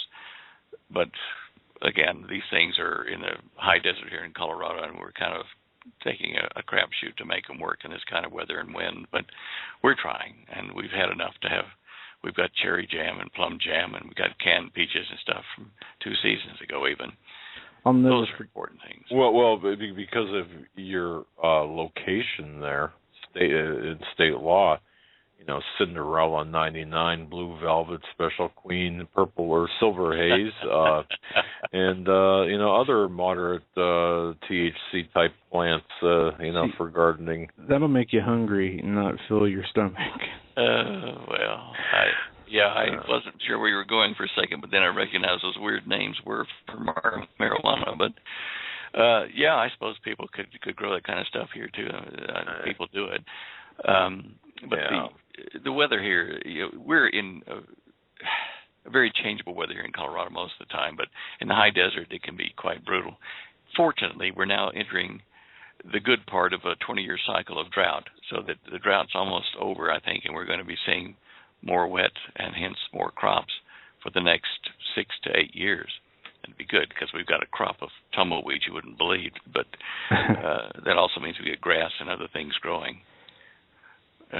Interesting. I wanted to say I remember my grandparents used to always have a raspberry garden, and they'd make the best jelly ever. That stuff was good for so long, and used to go out there in the morning and pick those berries that were ripe and eat them right off the thing. They're delicious. We do too, but we have to fight the quail that get over the fence. They'll fly over and come for the raspberries. They're the funniest thing in the world to watch, because the raspberry bushes that we've got, we just put them as low down bushes rather than up on trellises. And you'll see, if you look through the window, you'll see a quail jumping up, like leap up and grab a raspberry thing and fall back down the ground and eat it, and you see these little heads bobbing up and down as they're stealing your raspberries. That's funny. Oh, it is. You got to laugh sometime. No, the wonderment of nature, and it's just fun to watch, and it's great stuff. I'll always end on a good note, a favorable note, as opposed to the dire, dark, type of topics we were initially talking about. So, gardening is always good. I have to ask you this too, while I'm thinking of it. Didn't Holly say that she was growing tomatoes upside down? Yeah, we tried that a couple of years back, the little hanging bags, Yeah. meat bags, and I found in our condition, weather condition here, that wasn't as good an idea as putting them in the ground or running them up on a trellis, because even though it makes bigger tomatoes, when you have wind like we have, it moves the actual plant back and forth, and it rubs against the edge of the hole you've made in the bucket, and it starts to cut into the stem, and you have a problem. Gotcha. It's something we could fix, but we had so many other things, cages and stuff we're building, keep rabbits and birds out. They all like what we grow here, but yeah, that does grow it well. And also you'll find that cantaloupe and watermelon, if you lift the fruit up on like one of those trellises and tie it on with a bag so it's supported, you'll get a very nice fat and sweet fruit that way. We've also this year started mitigating for what's called a codling moth, which is a little moth about ½ inch long, and they come and they lay eggs in your peaches, your apples, plums, and stuff like that. So we've invested in some 2-liter bottles with some molasses and vinegar and yeast in them, and cut a little hole in the side, and by golly, we're catching them now before the little devils can get in there and put holes in our fruit. But it's just a learning curve. I mean, you got to dive in and try it, and we learn every season. We learn something else. This year, we sprouted darn near everything early in the house in a little indoor seed sprouting trays. We had more than enough stuff to plant in the ground. It saves you tons of money if you think about paying $3 or $4 for a little 6-inch plant. Yeah. Well, anyway, whatever. She's telling me it's 4 inches, but when you go down to the Home Depot and stuff like that, or Lowe's, those plants will be 4 to 6 inches tall, and you got to pay a few bucks for each one of those. And well, gosh, I forget how many we had. Over 100, I think, here, and that would have been a lot of dollars if we had bought them as plants. But the seeds, they're cheap, and you can run them from year to year, preserve them. It's right. Something that's we find it very satisfying doing that. You see the fruits of your labor, and it's a good thing. And you, as Joe says, you can run out there in the season and pick it off the bush or the tree and enjoy. Yeah. And it has taste, The tomatoes are the most astounding things, because you buy these red-colored cellophane balls that they call tomatoes in the market, and they're just tasteless. You get a real tomato, I'll tell you what, your taste buds come alive. I did notice that. I don't think I've had a very good tomato in a long time. And the homegrown tomatoes are the best. And folks, I know this sounds like, what are you guys talking about, for crying out loud? But seriously, I mean, and I'm sure the nutrition value too is exponentially higher in the homegrown. Sure. Well, look, people don't have to be, conspiracy nuts or preppers or that kind of stuff to enjoy some of the vegetables you grow yourself. You just got to try it. Start with a bush, start with carrots, start with something at home and experiment, and you'll find that the stuff you grow yourself it's got taste, and you'll remember as a kid, oh, that's what this used to taste like. Yeah, very interesting. We're up against the top of the hour. We went a little bit over. Is there anything, Stan, that we didn't talk about that we needed to before let me ask the boss. Holly, is there anything I forgot to talk about?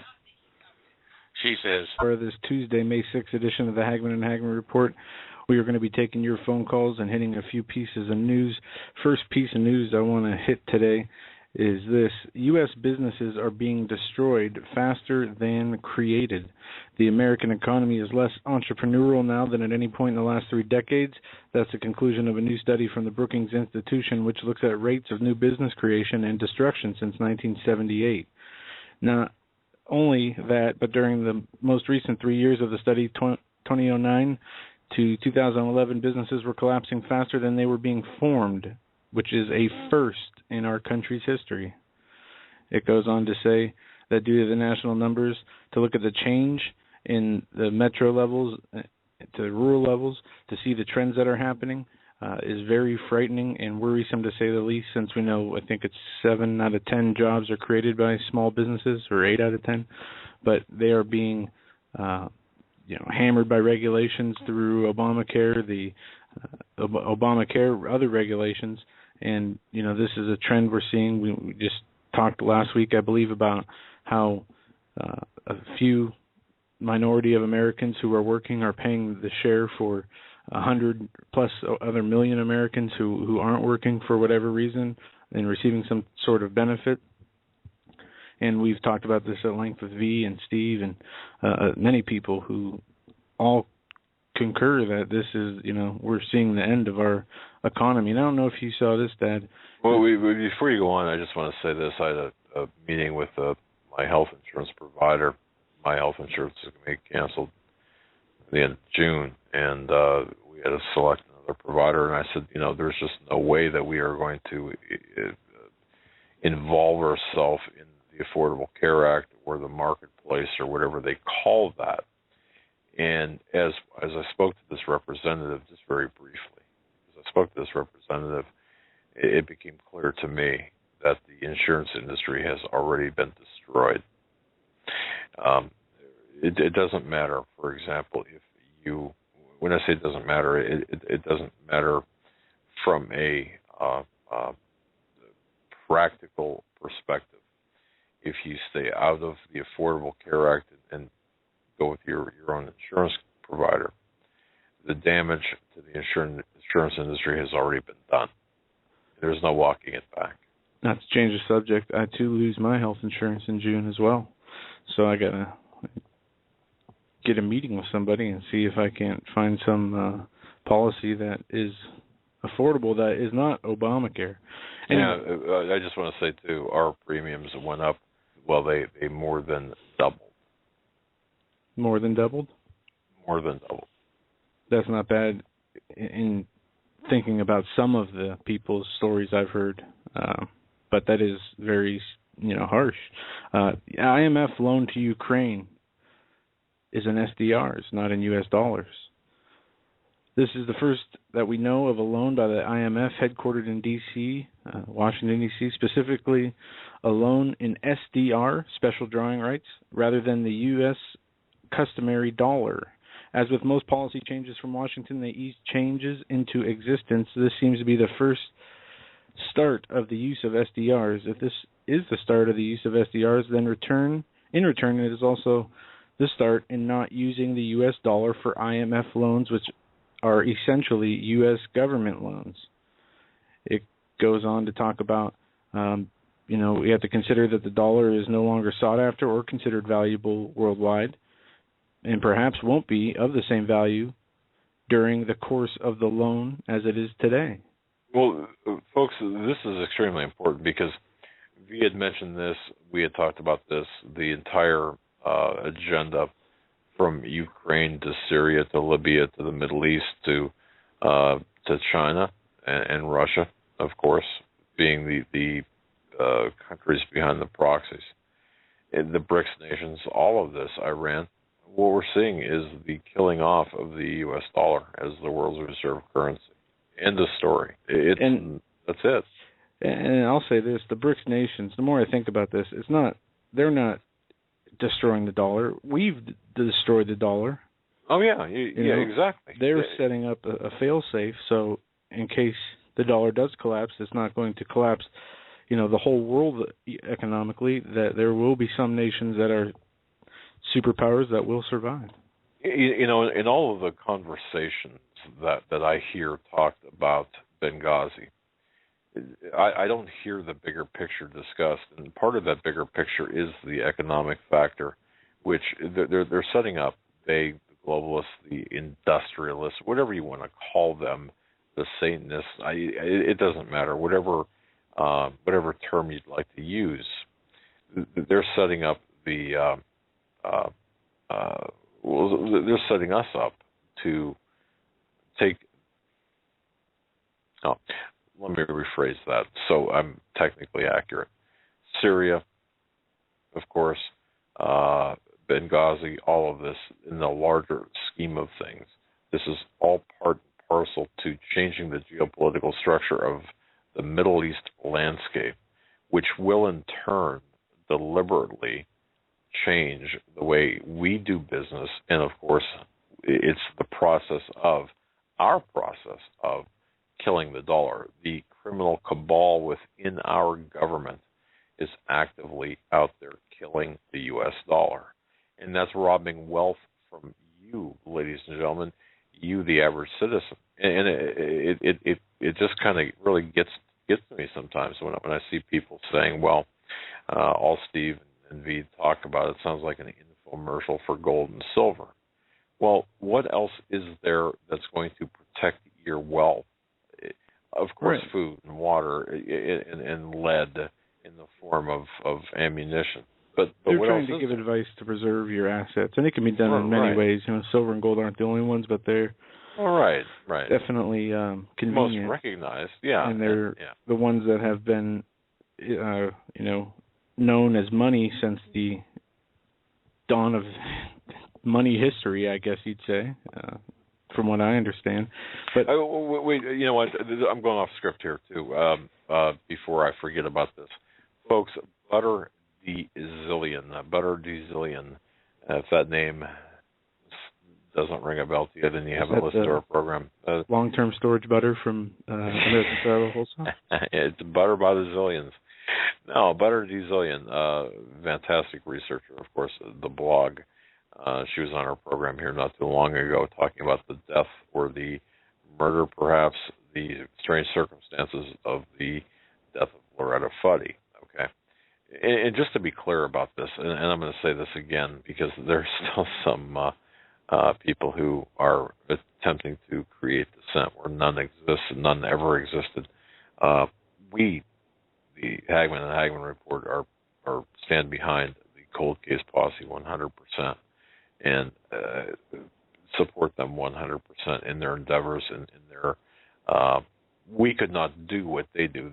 Of course, they are going after some criminal, everything on a criminal basis. We, of course, are looking at the historical and civil issue, while they are actually going after the criminality with respect to Obama. And they do, knowing what I know today after talking with Butter D Zillion, who manages the Butter D Zillion blog that talks about the Fuddy mysterious circumstances about Loretta Fuddy.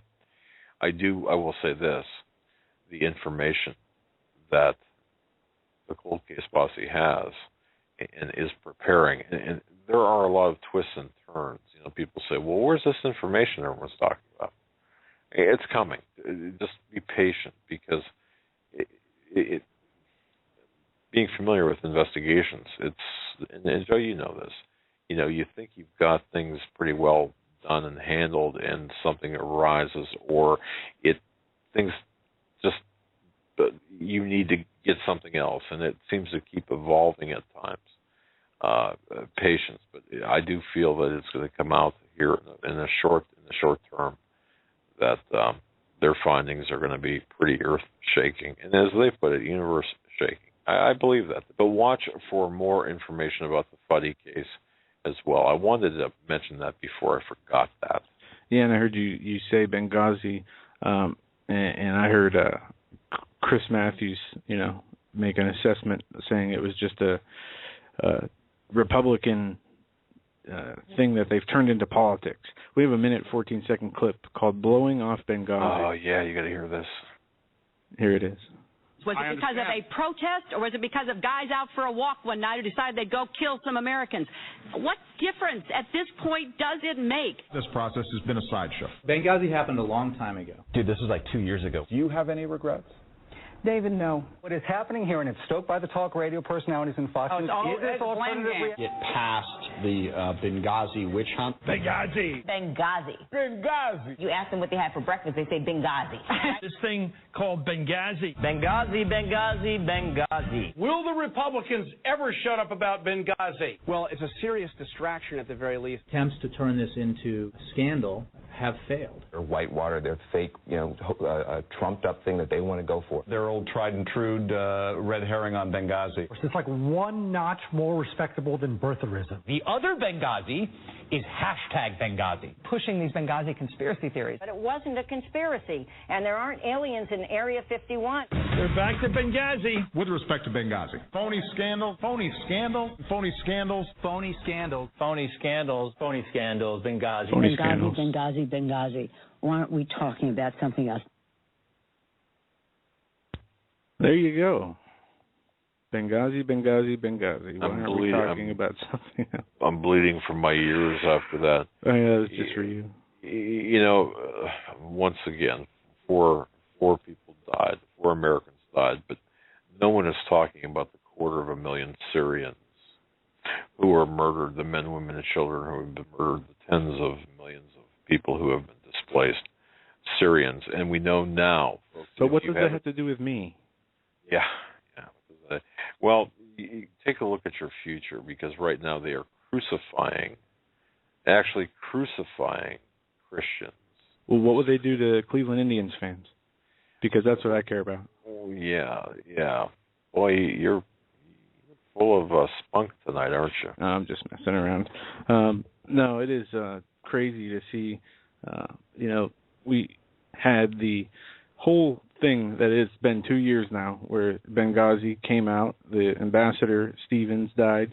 I heard actually Chris Matthews say he made a decisive wrong decision, and that's what got him killed. That was a clip from today, I believe. I did not upload that. But in a way, he's not exactly 100% wrong, but I'm not going to get into that. But the cover-up, the blaming it on a YouTube video that never existed, it existed, and it existed with what? How many views? Even Oh, yeah. And Montegraph, who called into the show, did a fantastic job. I have to commend him, regardless of what you think of his other videos. I haven't seen his other videos, but the ones with respect to the he actually conducted. It was strange how it happened. We were conducting a parallel investigation with respect to the fonts I'm not going to get into the nuts and bolts of it. I do have a report coming out on this, but the bottom line is a lot of his findings and our findings are identical. And this does point to Stanley Incorporated. It does point to John O. Brennan, the head of the CIA, in terms of the origination of the video. But folks, we had Robert Tosh Plumley on and last week, and if you listen to that broadcast, 90 minutes, it was a very passionate broadcast. But he posted on Facebook 11 questions, and of course, he in particular, we just were there, I suppose. He hired the Attorney General, the State Department, the Pentagon. The Pentagon, by the way, was reportedly really, really upset with that interview. But here's my only question, and if you would answer, not you, but if this question was indeed answered authoritatively and legitimately and truthfully, I believe you'd have a revolt on your hands. Where was Obama during what was the Watergate tapes, 18.5-minute gap? 18.5 hours. Well, there was an article yesterday, what Obama did on September 11th, 2012. Okay. Now, it gets into National Security Council spokesman Tommy Vitor admitted to Fox News' Brett Baer that President Obama was not in the White House Situation Room on the night of September 11th, 2012. Yeah, we know where he wasn't. Dude, that was like 2 years ago, in which Islamic terrorists killed Ambassador Chris Stevens and 3 other Americans, he said.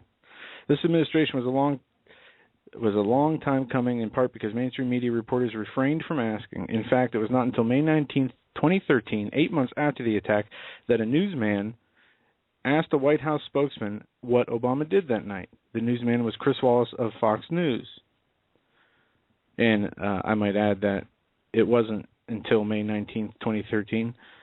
Many people were asking about what the president was doing, what support they issued for the attack that was happening, that they knew about well ahead of time.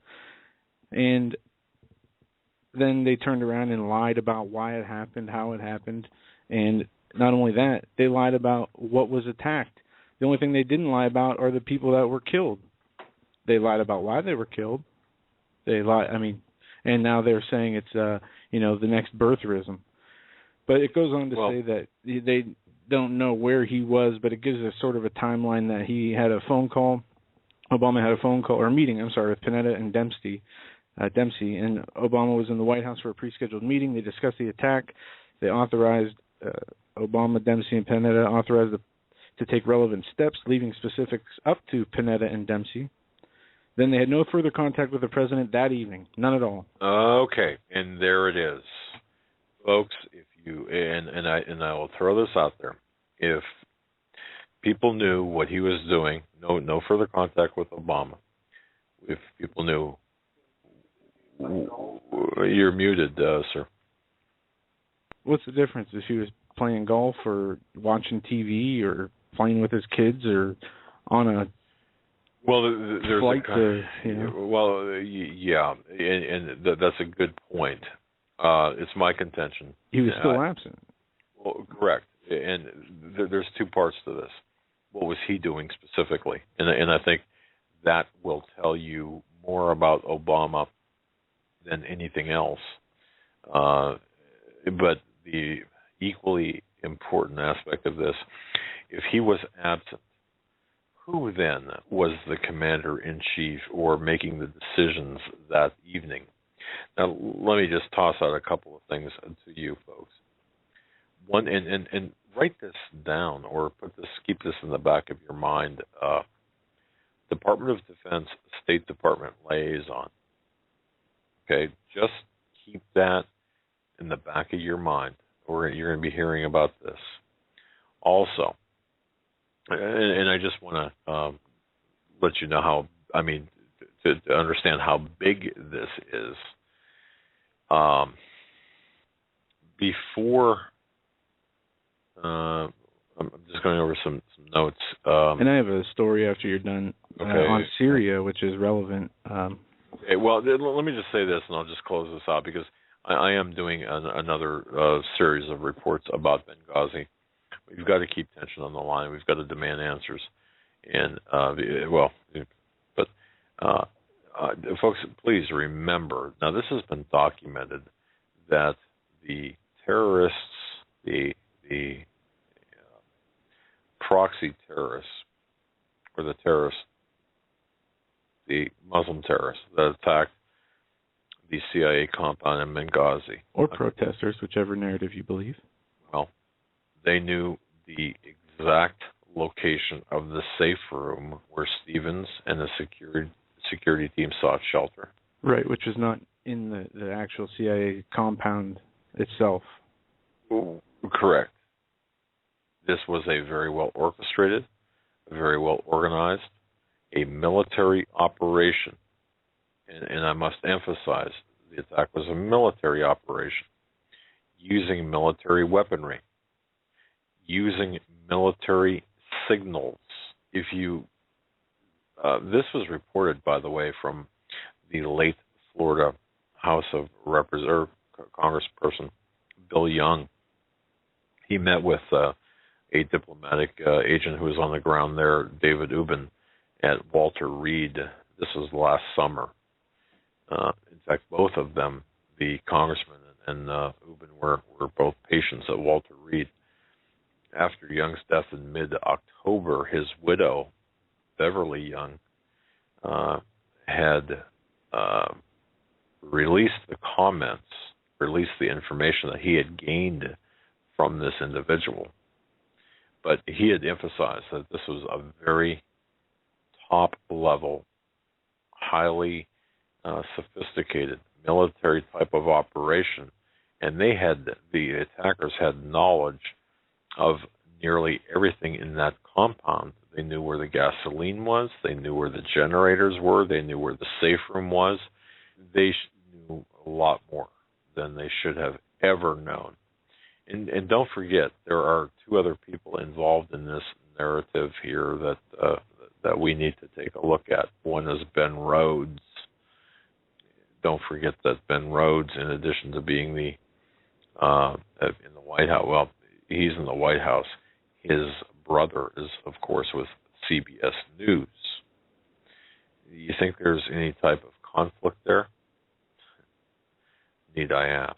But we can move on. Like I said, watch for additional information. I believe I've got some pretty solid information from which that additional questions will be required to be answered. I really do, at least in my view. All right, I'm going to hit this article, then we'll take some phone calls. The Obama administration has offered and is giving $27 million to Syrian rebels, additional help to Syrian rebels. The Syrian Opposition Council offices in the U.S. will become formal diplomatic missions after receiving approval from the Obama administration on Monday. This comes ahead of high-level talks between the U.S. and opposition leaders in Washington. The administration first recognized the Syrian Opposition Council as the legitimate representative of Syria in December of 2012, but did not suspend the Syrian embassy representing the Assad government until this March. The opposition offices were considered informal liaison offices until Monday's announcement, where they will become foreign diplomatic missions under U.S. law, the Associated Press reports. Interesting. Al-Qaeda is the recognized government declared by the United States while giving them millions of our tax dollars. The U.S. assistance to opposition groups in Syria has totaled $278 million to date. That's the that's the above board money. Of course, there's a black operations budget that's involved here, and once again, you know, I don't know about you folks, but when I sit and I watch, for example, the Sunday morning television shows, you see people like George Will and Britt Hume sit there and talk. They're stuffed shirts. They're almost programmed. I watch them thinking, do they and the condescension that they have for the truth, or the patriots who are out there attempting to uncover the truth behind an issue that, in this case, Benghazi, to me, is absolutely unforgivable. It really is. Yes, it is. Let's go to the phone. So we have a lot of people lined up. We're going to go to area code 267 first. 267, we're coming to you now. You are live on the Hagmann and Hagmann Report. Hey, how you doing, fellas? God bless. God bless you, too. What's on your mind tonight? Hey, this is Eric from Philadelphia. It's been a while since I've called in. Wanted to talk a little bit about vaccines today. Actually, work for an organization that does data collecting, and I was at a conference last week over at Philadelphia, and they're really pushing hard on these mandates and blacklisting any providers that don't want to move along with that. As far as the flu vaccinations, you know, this is real. They spend about 2 to 3 hours just talking about Christians and how they really want to target those individuals to you know, push this vaccination on them, and it's really crazy. I was invited. I just felt like speaking up there, but I was just like, let me just record something. So I might be sending you guys some inside info, and you know, but the awakening is happening because they're definitely fearing the anti-vaccine movement. So that was a big topic of discussion. But it was just amazing how they would talk to the providers and like, hey, if you're any of your patients don't want to vaccinate, you don't have to fill out their soccer forms, none of their forms to participate in sports. They just basically they're trying to push this on everyone, and they don't care about the outcomes at all. So yeah, I just wanted to tell everyone that even though real. Even though it's not the law, for example, and when you say providers, are you talking about, well, for example, if you had,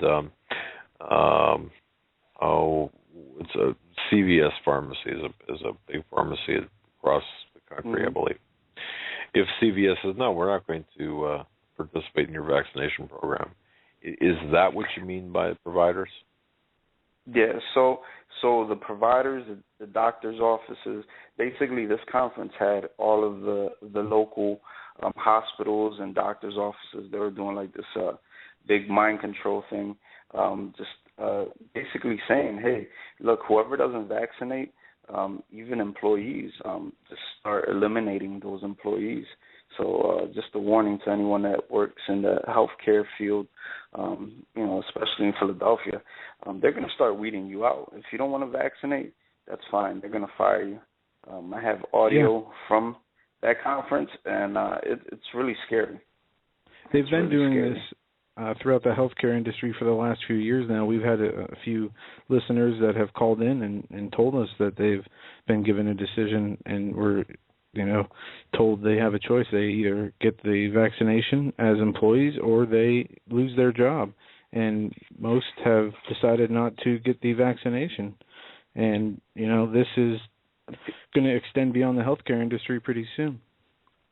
Yeah, and they're really pushing the mandates. But what really blew my mind is they're really targeting, because what I usually do is just I look at those exemptions for religious reasons or Christians that don't vaccinate, and I actually gather that data, and there's a big database with all of this information. So I have whatever information you guys need if you need to validate that. But it's real. They're collecting data. They know who's Christian, who's not vaccinating, and they specifically want to target and push this on those individuals that refuse vaccinations for religious purposes or philosophical reasons. These people are having seizures, respiratory complications, but they don't really care, because if a doctor is not on board, they'll blacklist that doctor, and they're pretty clear about that. So. Anything that you can get as a scholar in terms of hard copy documentation, first person documentation. I'll give you audio. I recorded most of the conference, so I have audio documentation. I have access to the database that I update myself as well.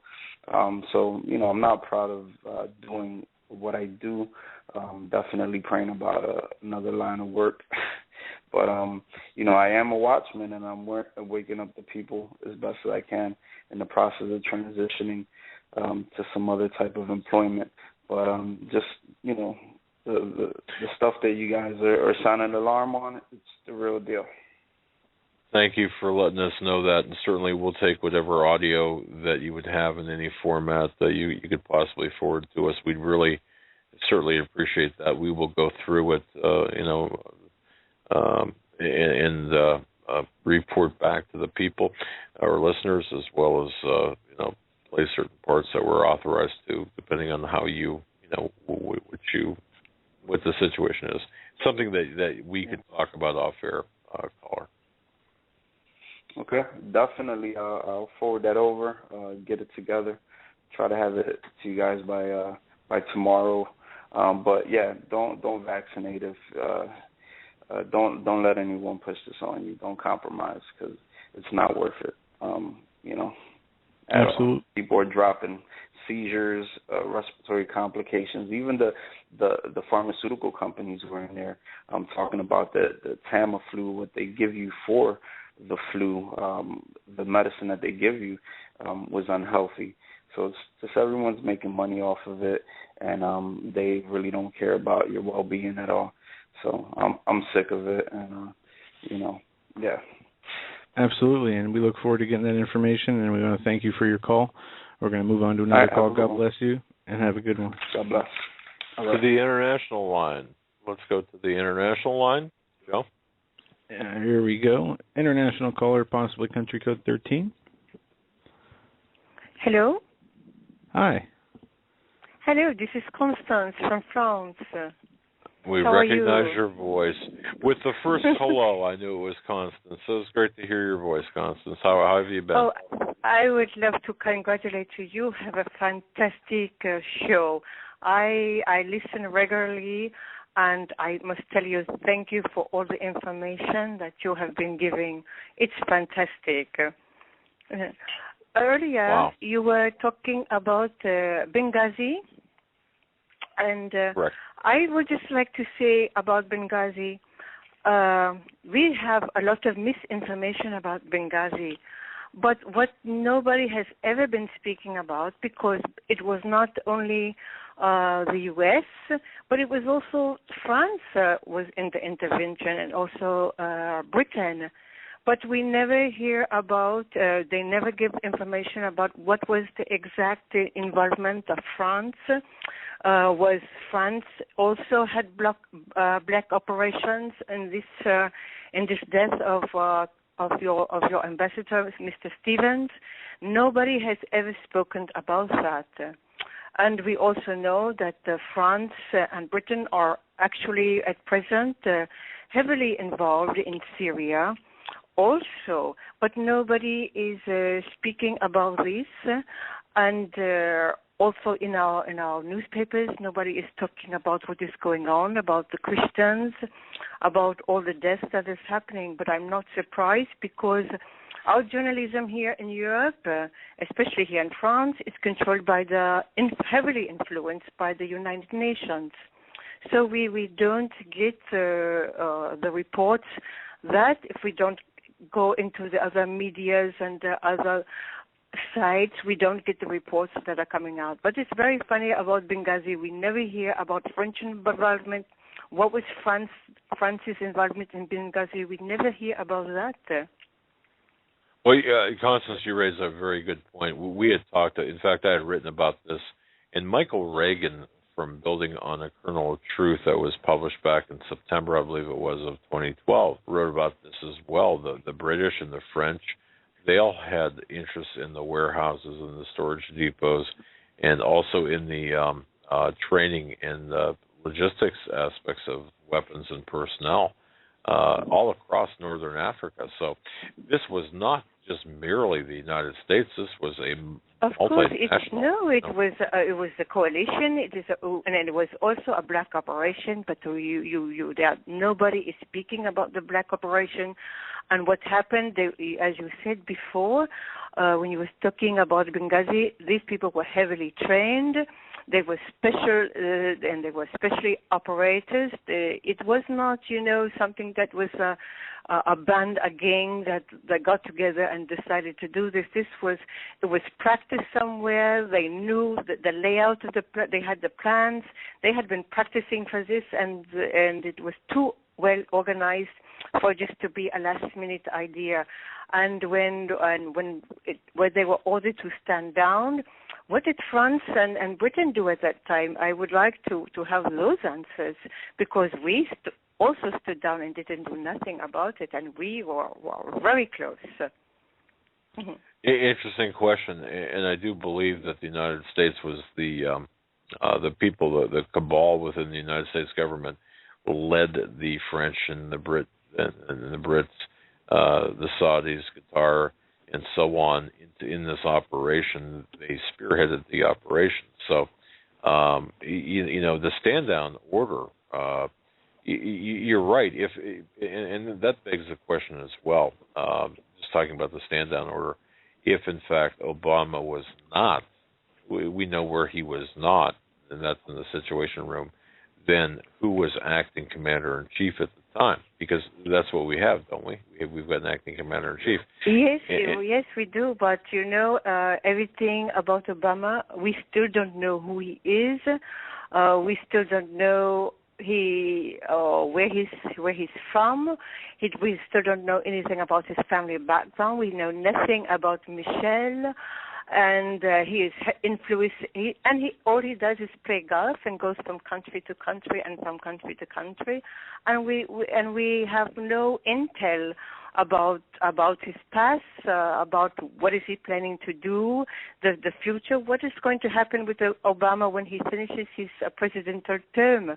Will we have his documents after his presidency? I don't know what is going to happen, but it is very concerning, the direction that we are going, because here in Europe things are very, very, very bad, and our statistics for work and for unemployment are really devastating all over Europe.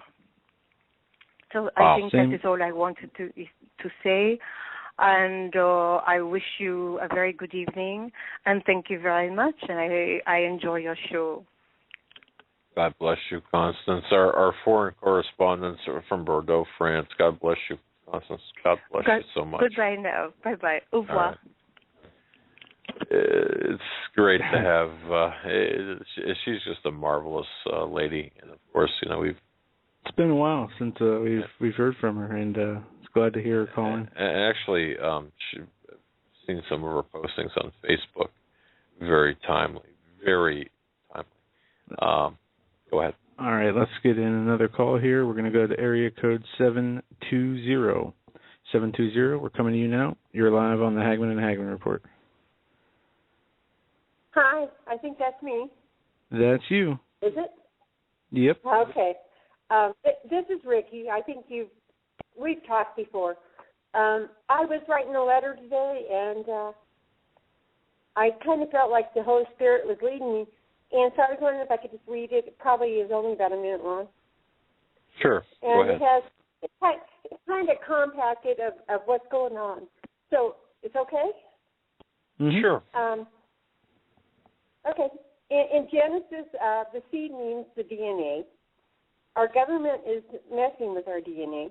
They are mixing it even in the vegetables and the fruits. It's GMO food. Also, they are mixing it in people. As in the days of Noah, there was no rainbow. We lived to be a lot older. That is the spirit of the power of the air, Ephesians 2:2. That is now at work trying to make that happen. In Revelations, it says anyone who takes the mark cannot be saved. My understanding is that the chip changes our DNA. We are no longer his creation, and we are working towards Satan's goal. Also, in the end of days, Noah's evil filled the earth from the offspring of the fallen angels. We are now at the cusp of the end of the age. Chemtrails might be the reason we lose our rainbow. We, as human beings, are not intelligent enough to do all the things like mixing DNA and smartphones and etc. It has been taught to us by the fallen angels. Do you realize everything has changed in the last 100 years? We have been here 2,000 years since Christ walked the earth, and now everything is moving so fast, and education is at your fingertips, the Internet. Daniel 12:4.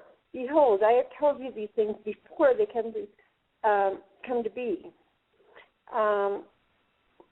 We are struggling against the powers. Ephesians 6:12, and I know you guys know all this stuff, but I don't know. I was trying to compact it. I felt like the Holy Spirit moved me, but without this last verse, it means nothing. His grace is significant to cover all sins, and we must repent to be clean. And also, of course, we must accept Jesus Christ as our Savior, our one and only way to be saved, and then repent. Repentance is so important.